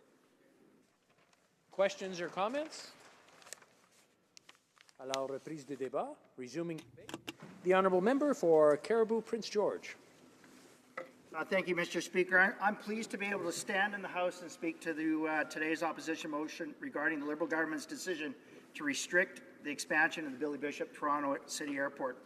You see, Mr. Speaker, having spent approximately 20 years in aviation, I'm aware firsthand of the challenges and opportunities that come with growth and expansion of airports. Airport development is always a hotly contested discussion, and so it should be. In the early 90s, the government at that time decided that they were going to get out of the airport business.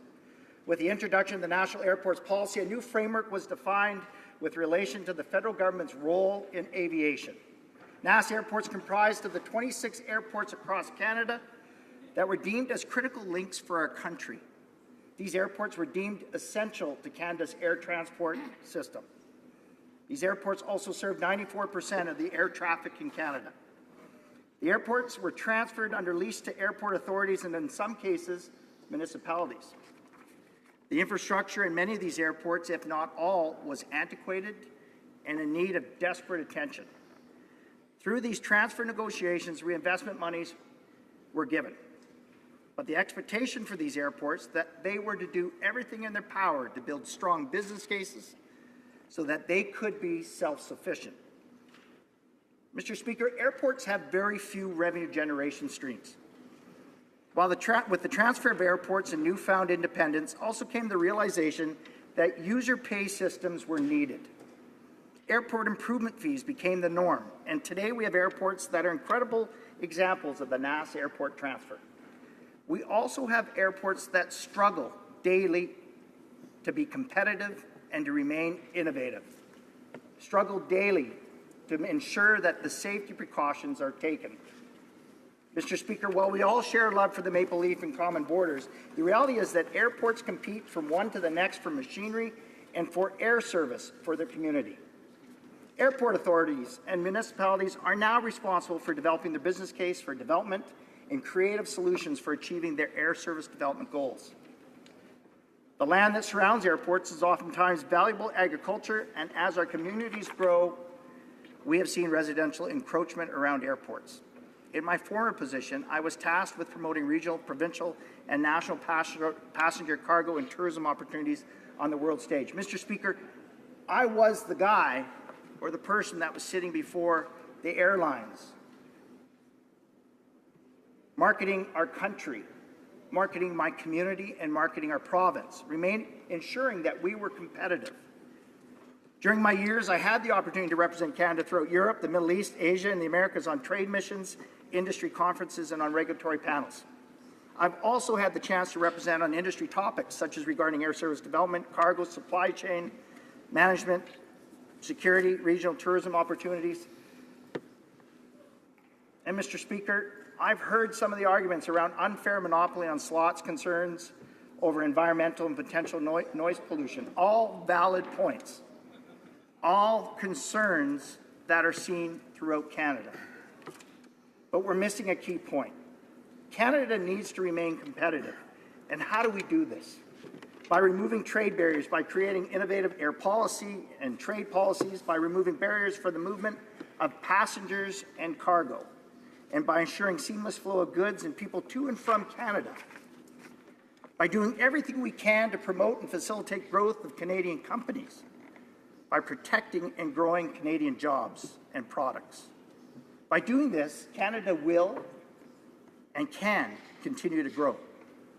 Expanding the Billy Bishop Airport would allow any company that uses the C-Series aircraft to benefit from having access to downtown Toronto, whether it be Air Canada, Porter, or WestJet. Carriers are also increasingly asking airports for longer runways.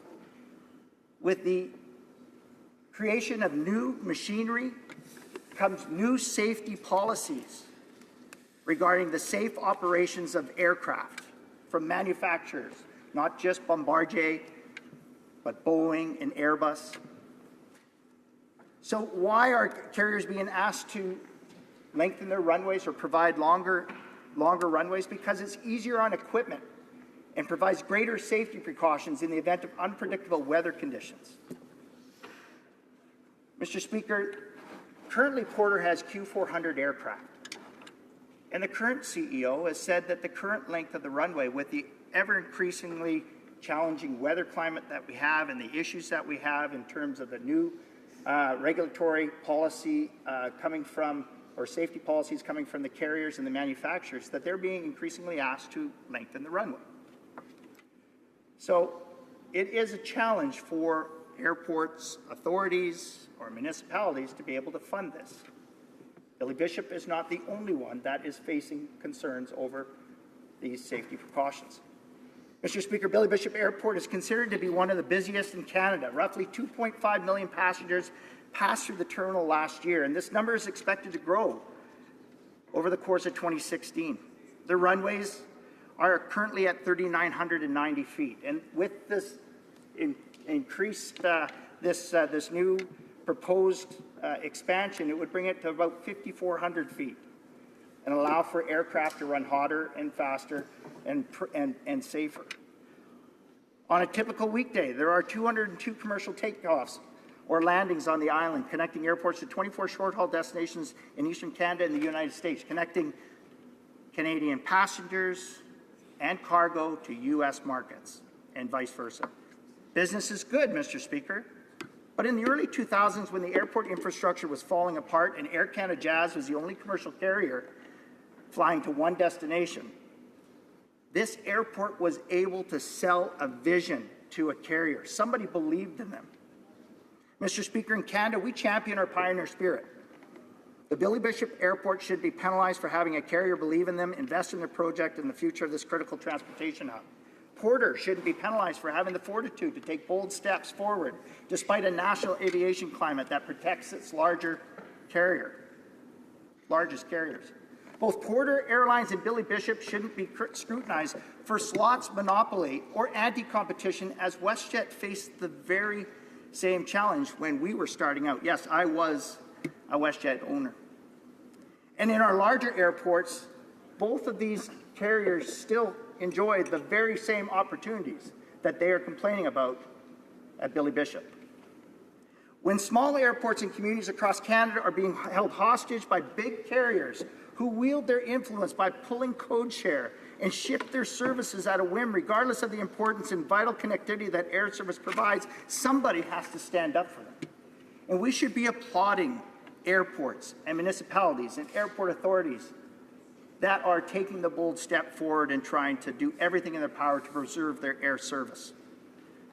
But, Mr. Speaker, this is about Bombardier and saving jobs, and potentially saving a government bailout by creating an opportunity and providing leadership in getting these groups around a table for open and transparent discussions.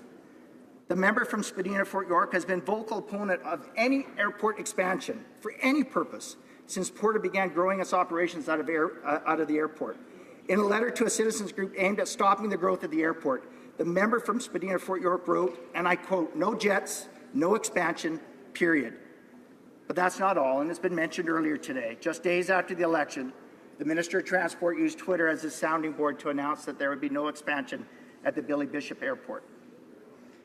Mr. Speaker, let me put this in perspective for the honourable members of this House. Airports are key economic drivers in the regions and the communities they serve. Billy Bishop is responsible for 6,500 jobs, $385 million in wages, and over $2 billion in economic output. Airports are communities in the regions they serve. It is also a major contributor to taxes to the City of Toronto and the federal government to the tune of $71 million. Mr. Speaker, this motion is about jobs and economic growth, and the airport is a major contributor to both. Blocking the expansion of this airport will limit the Canadian market for C-Series aircraft, which will affect workers across Canada. And it sends the wrong message to Bombardier's customers, and it gives their competitors an unfair advantage. Shouldn't we be doing everything for a Canadian company? Expanding the airport would facilitate billions of dollars in potential orders for Bombardier from Canadian carriers. Mr. Speaker, instead of spending billions bailing out a major company, the Liberal government should redirect their focus and concentrate on reducing red tape for entrepreneurs rather than adding it. It was our former Conservative government who supported the smart development of the Billy Bishop Airport because it provides a convenient travel option for passengers who are going to and from Toronto, and it provides a critical transportation gateway to Canada, to another community. And that is why the federal government supported the construction of the tunnel to the airport. This new Liberal government unilaterally imposed its will on Torontonians and the Toronto City Council. This is a local issue. The City of Toronto should be responsible to decide whether to allow the airport to expand given these considerations. And I've heard the argument from the member opposite. And I agree, there are conditions that have to be met, but allow the airport to be able to fulfill that and work with the City of Toronto. In fact, the city made its concerns with possible expansion known, and the project proponent will have to demonstrate that it can and will satisfy Toronto's concerns. Let's let the two of them have the discussion and be able to work through it. They were very clear that the landing slots and passenger cap would have to be maintained and the strict noise limits had to remain in place. This is no different than airports across Canada. We all faced it.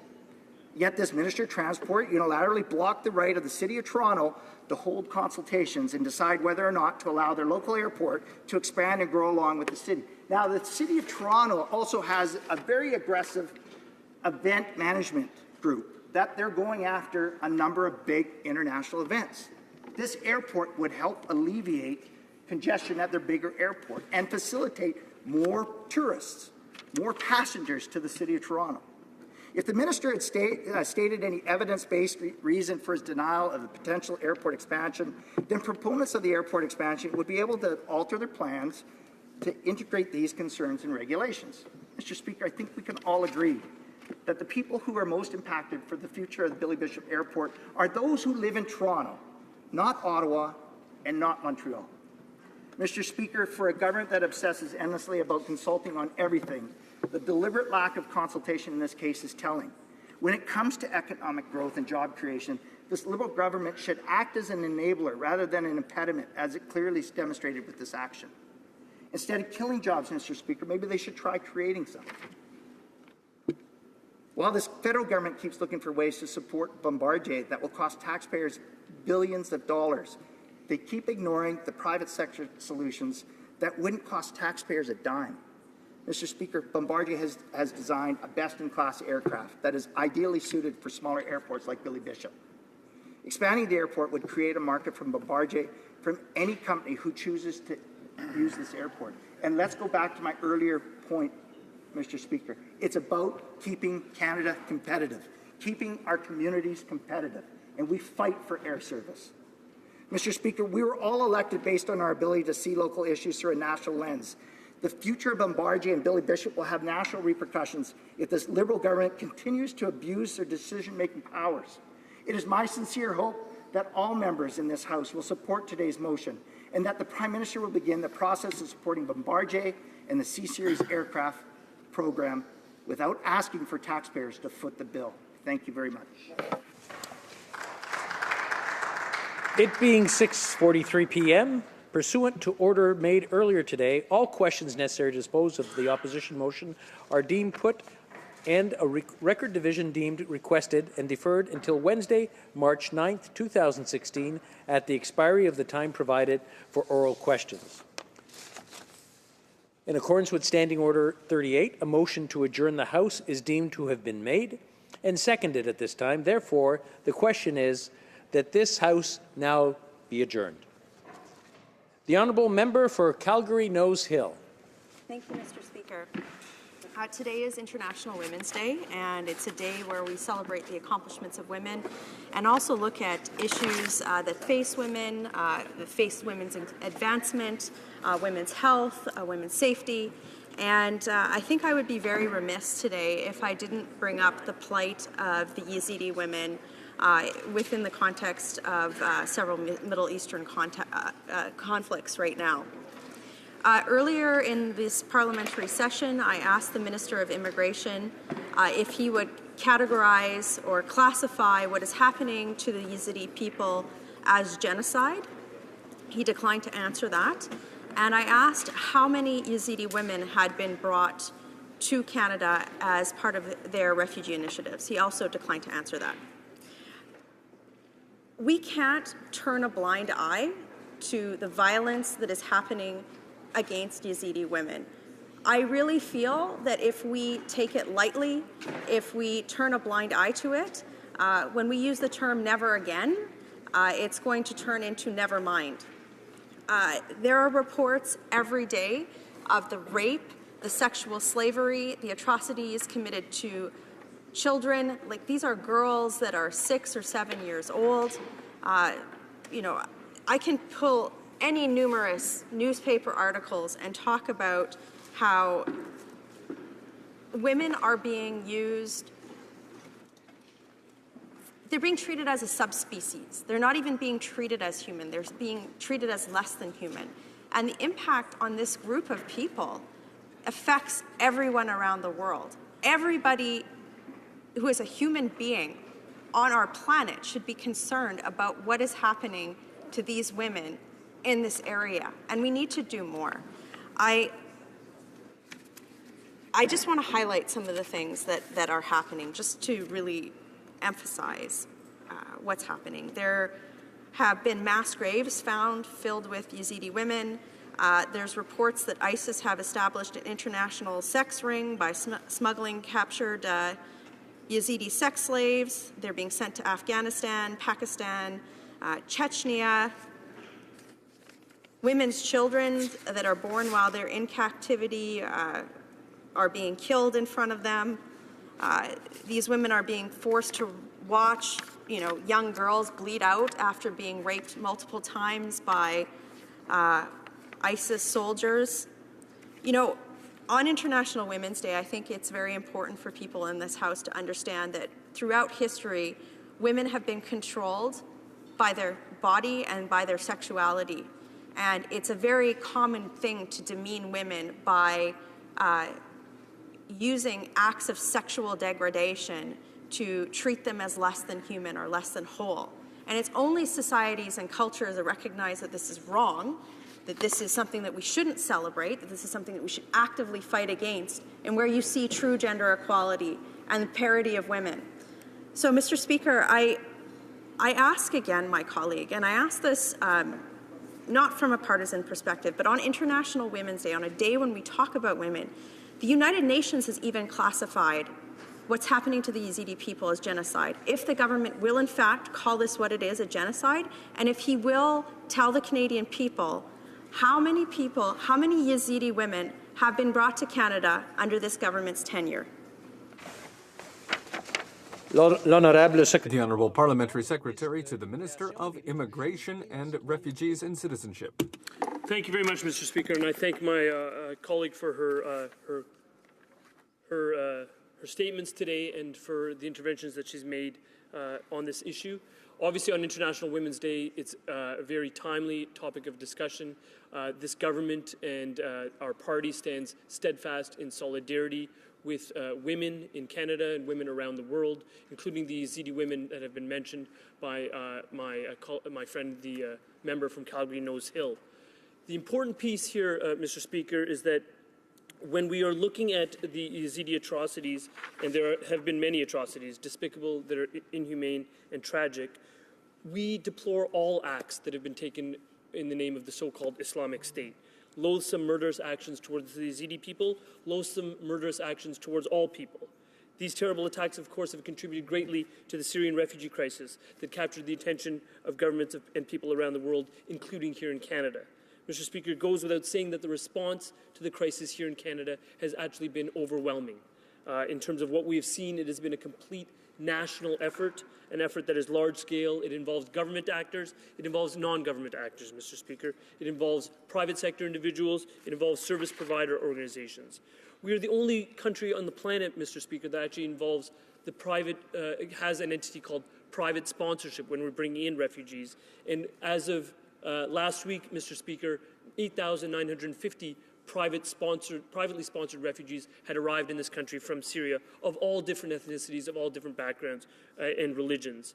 Those groups span the entire country. There are many groups in my riding itself, such as Roncesvalles Refugee Relief, the Junction Helps. It expands beyond that, Mr. Speaker, to include other entities that are assisting with the settlement once people arrive. And this is truly the best of what is the Canadian spirit. We've had people like Dr. Anna Banerjee and the Parkdale Community Health Centre emphasizing the health outcomes and working on the positive health outcomes of Syrian refugees. We've had clothing drives by people like Laura Jean Bernhardson of the Fresh Collective, and the Humbercrest Public School has done a coat drive. Mr. Speaker, I mention this to emphasize that the care and concerns for people affected in the region, including Yazidi people, is shared by this government, but it's also shared by Canadians across the board. But there's an important distinguishing feature here, Mr. Speaker, and this arose in the minister's original comments and response to my colleague. And the point that was made is that we are using the UNHCR to help us target vulnerable groups. And whom they are targeting includes people across all boards, across all categories. But it includes specifically complete families, persons who are vulnerable due to membership in LGBTI communities, but it also includes women at risk. So let me underscore that one more time, Mr. Speaker.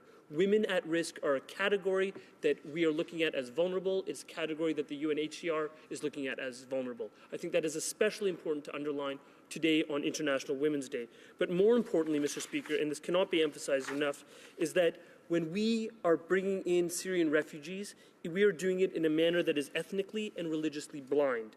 And I cannot emphasize enough, I've said this in this House before, I will say it again, Mr. Speaker, this stands in stark contrast to the policies of the previous government.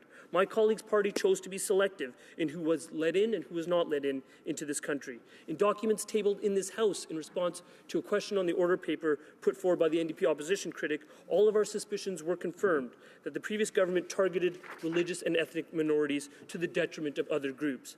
We are not doing this, Mr. Speaker. We accept any person into this country that meets the Geneva Convention definition of a refugee, regardless of their religion.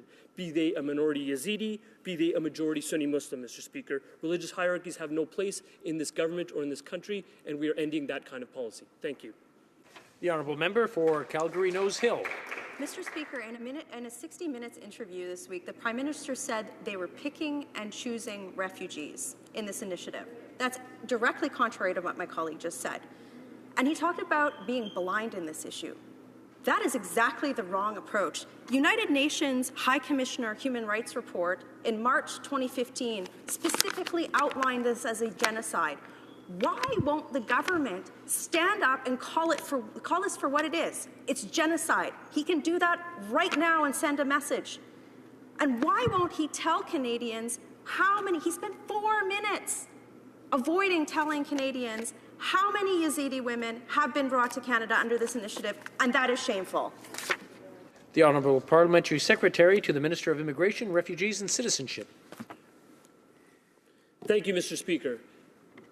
The issue of Yazidis is a complex issue. It is a pressing issue. It is a human rights violation that is occurring in the Middle East as we speak. We recognize that, and we understand that, Mr. Speaker. However, it is not the only crisis that is occurring in the Middle East. It is not the only community that is affected in the Middle East. As I said in my earlier intervention, and as I will repeat again, we are not solely restricting who is coming into this country from Syria as a refugee based on their membership in an ethnic or religious minority. Quite to the contrary, Mr. Speaker. This government accepts that there are victims of ISIS across the board, including Sunni Muslims themselves who are victims of ISIS, who deserve our compassion and our humanitarian reception as much as any other group. That is the important point. That is a point that I will underline today on International Women's Day because it affects women in flight in the region across the board, across all categories. It is a point that we've been making since the start of this resettlement project. It is a point that we will continue to make, and it informs all of our policies. Thank you, Mr. Speaker. The Honourable Member for Vancouver Kingsway. Thank you. Mr. Speaker, my question to the Minister of Health on February 4th addressed the potential rise in pharmaceutical costs in Canada as a result of the signing of the Trans-Pacific Partnership and, in fact, other trade deals. As I stated in my question, a recent study has put that figure at around $600 million annually.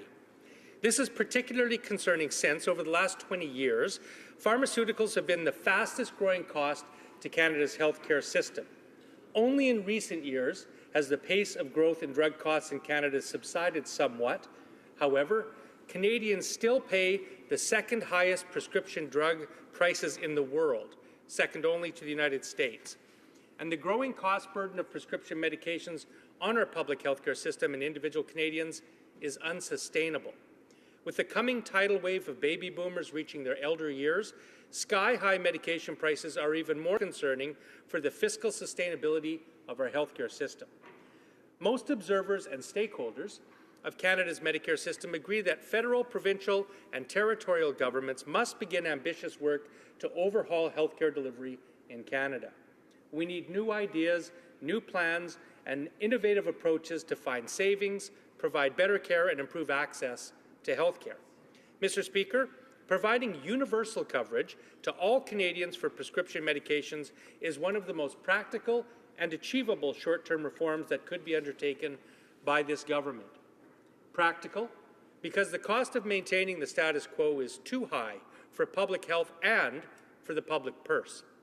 Recent research indicates that a shocking 1 in 4 Canadian households report family members who neglect to fill prescriptions because of cost. This is unacceptable in a country that purports to have universal health care.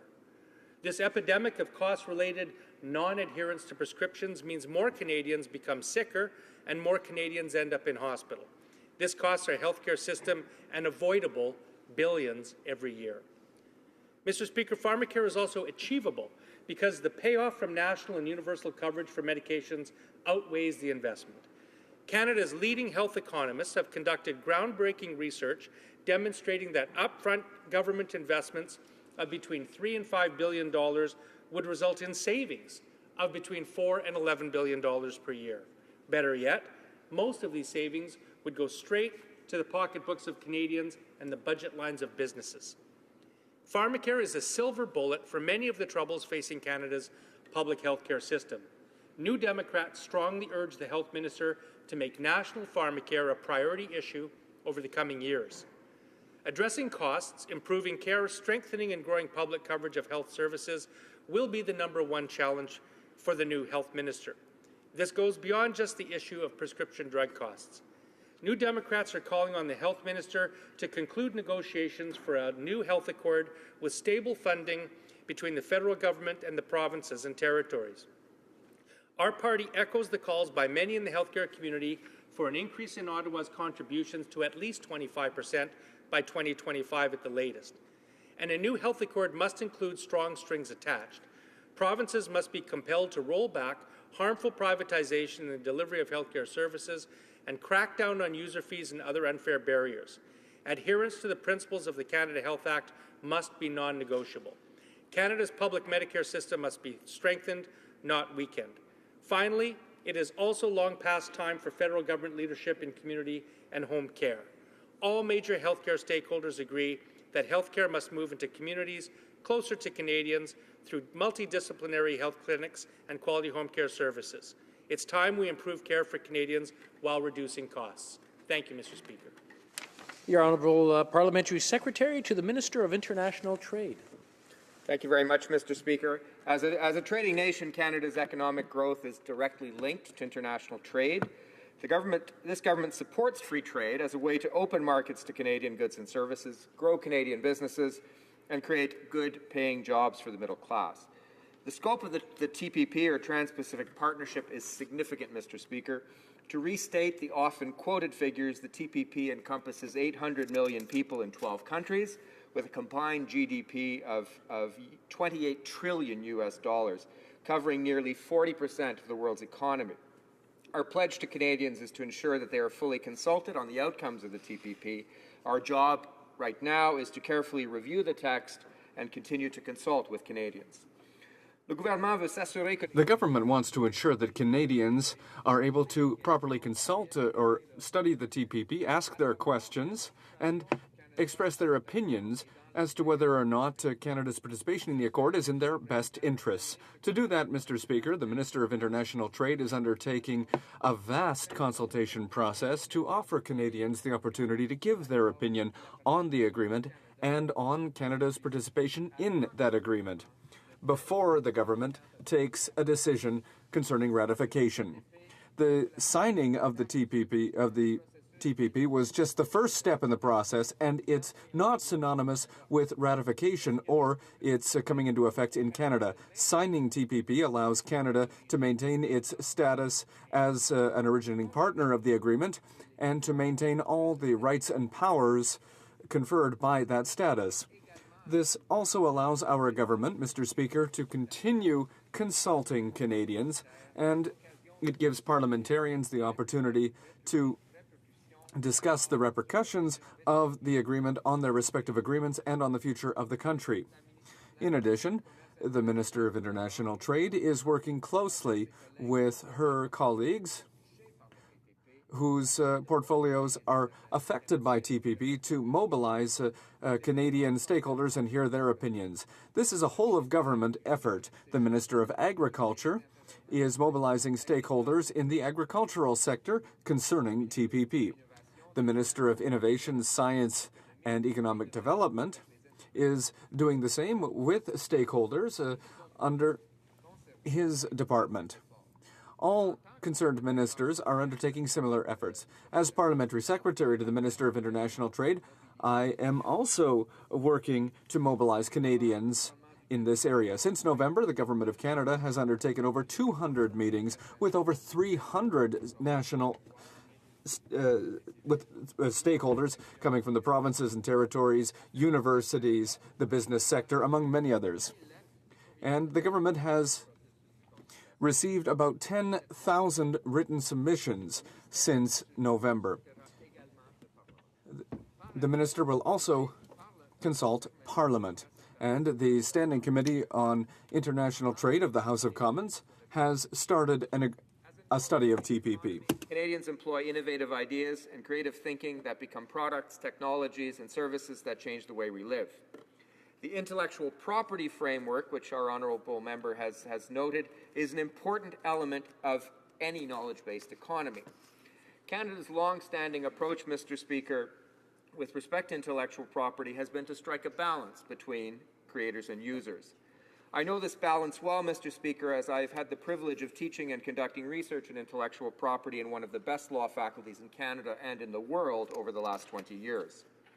Over the past months, the government has heard from a range of stakeholders in different areas of intellectual property who have expressed views on TPP and IP outcomes. We look forward to continuing with these discussions. We continue to invite Canadians to tell us what their opinion is on these important issues. We continue to tell our parliamentary committee to study the issues raised by the honourable member in order to... The honourable member for Vancouver Kingsway. Mr. Speaker, if the goal is to substantively improve the health of Canadians, then the health minister must become an advocate for health in all policies. Major health organizations like the Canadian Medical Association have endorsed the view that health outcomes are primarily social in origin. Income, housing, job security, access to education, and social inclusion all fundamentally impact the health and well-being of individual Canadians. New Democrats believe it is time for the federal government to put the social determinants of health at the core of all policies in this country. This means a commitment to end poverty in Canada and provide quality, affordable housing to all Canadians. This means improvements to the quality of public education, affordable universal childcare, and greater protections for minorities suffering discrimination.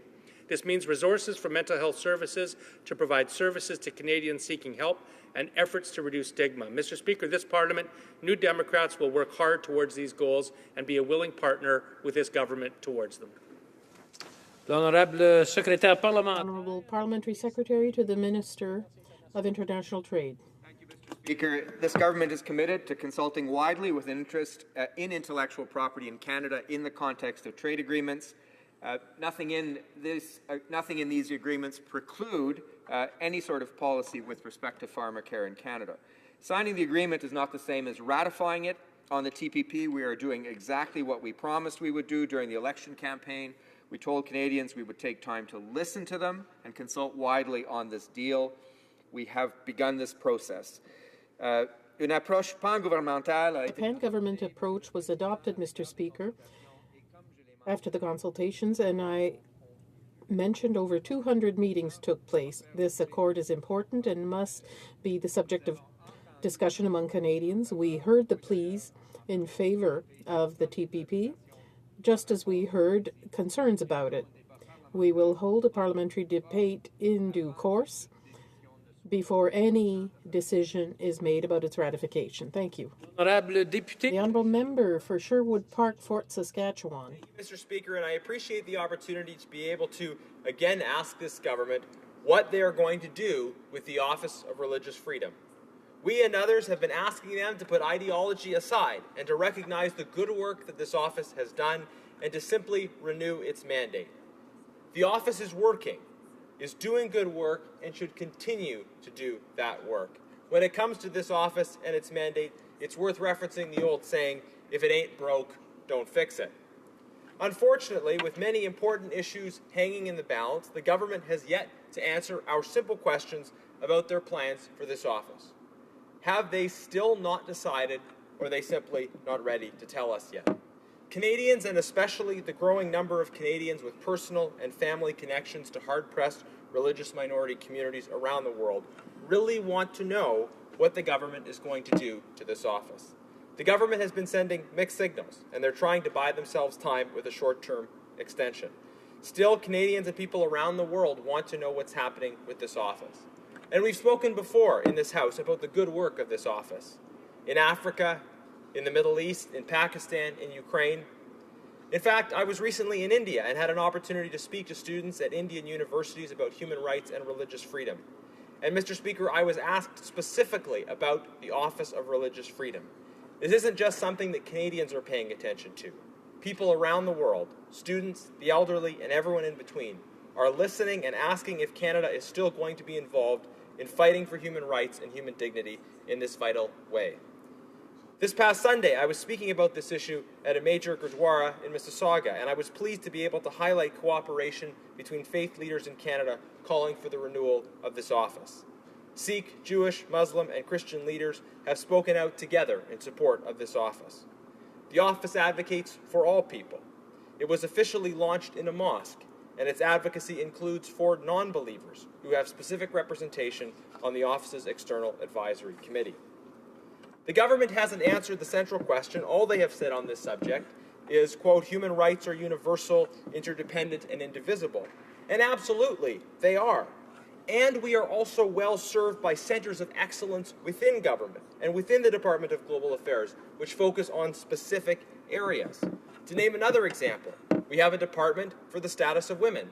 Certainly human rights are interdependent and indivisible, but we still have, and we should have, a department that focuses specifically on the status of women. Now, why is it important that we have these types of centers of excellence? Well, because to have all types of rights lumped together risks a situation in which no one is focused on individual specific areas of rights and rights violations. Without specific centers of excellence, individual areas which need attention can risk getting lost in one murky, interdependent, and indivisible soup. And what is the downside in keeping this office open? The total budget of the office is $5 million. Now, I'm all for cutting costs when it makes sense to do so, but $5 million is 1/180th of the cost of the government's changes to public sector sick leave. And the vast majority of that $5 million is used directly to help suffering people caught in regions of conflict. Mr. Speaker, will the government just go ahead and say yes already? While we can't solve every problem, it is better to light a candle than to curse the darkness. The Office of Religious Freedom is a candle that is burning bright far beyond its size would suggest it could.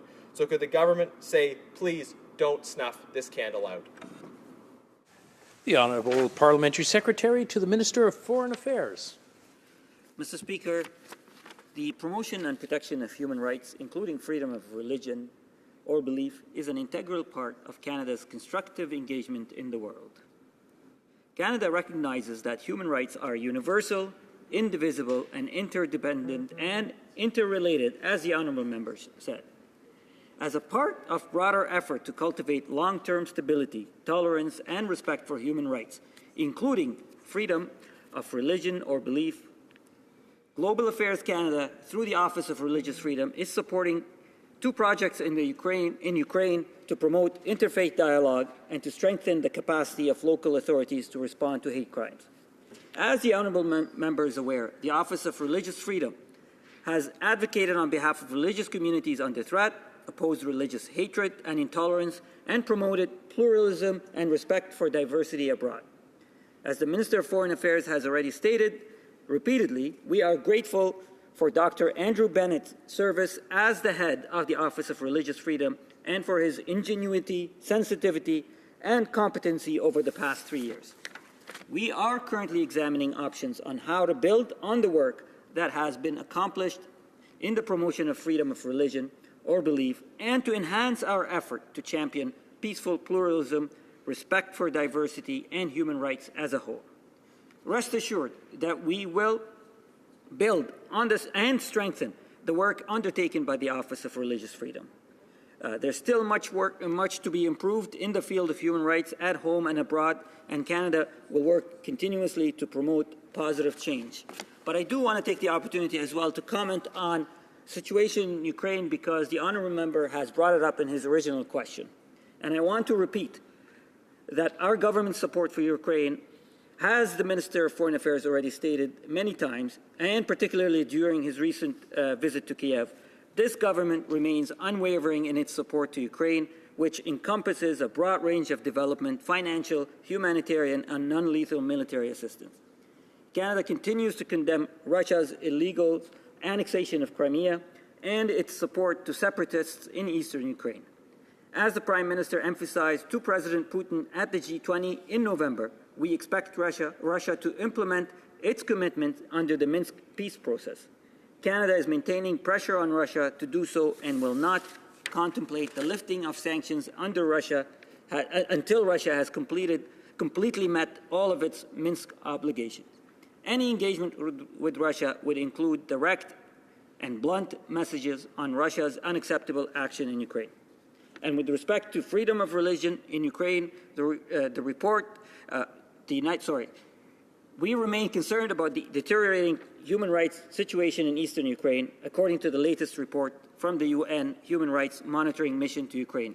More than 9,000 people have been killed and over 20,000 injured since the conflict began in April of 2014. With respect to freedom of religion, the report documents a number of violations committed primarily against Jewish communities and Jehovah's Witnesses. In the majority of these incidents, the local police failed to intervene or investigate in the cases.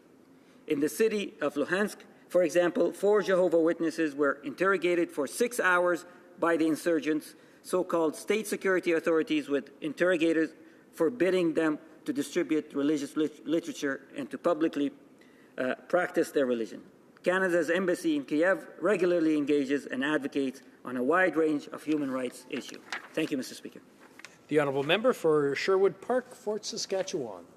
Thank you, Mr. Speaker. You know, there's a paradox in the way the government is responding to these questions, because on the one hand, it's clear that they recognize that Ambassador Bennett and the office have done very good work since the office was created. Some of the original critics said all kinds of things about this office being a partisan thing or about political pandering, but clearly those who observe the record, and clearly the government observing the record and the experience of this office, know that in fact that's not the case, that the office has done very good work. But why is it so difficult then for them to just come out and assure Canadians, assure communities who are particularly invested in this office, that the office will be able to continue to do its work? Why is it so difficult for them to simply commit to renewing the mandate of the office? We know it's doing excellent work. We know we continue to need to have this centre of excellence. So is the Parliamentary Secretary willing to simply provide Canadians with the assurance today that the mandate of the office will in fact be renewed? Honourable Parliamentary Secretary to the Minister of Foreign Affairs. Speaker, I don't understand why is it so difficult for the honourable member to understand that there's always room for improvement. We can always do better. So we are congratulating the work of the Office of Religious Freedom. We are congratulating Dr. Bennett on his accomplishment, and we are emphasizing that we will build on and strengthen the work undertaken by the Office of Religious Freedom. Canada remains committed to supporting and promoting interfaith dialogue across the world and to defend religious freedom around the world. Canada will continue to promote and protect human rights abroad, including in the Ukraine. Human rights are universal, indivisible, and interdependent and interrelated. The government is considering how best to enhance efforts to champion peaceful pluralism, respect for diversity, and all human rights, including the rights of freedom of religion or belief. La motion to adjourn the House is now deemed adopted. Adjourned until tomorrow at 2 p.m. pursuant to Standing Order 24-1.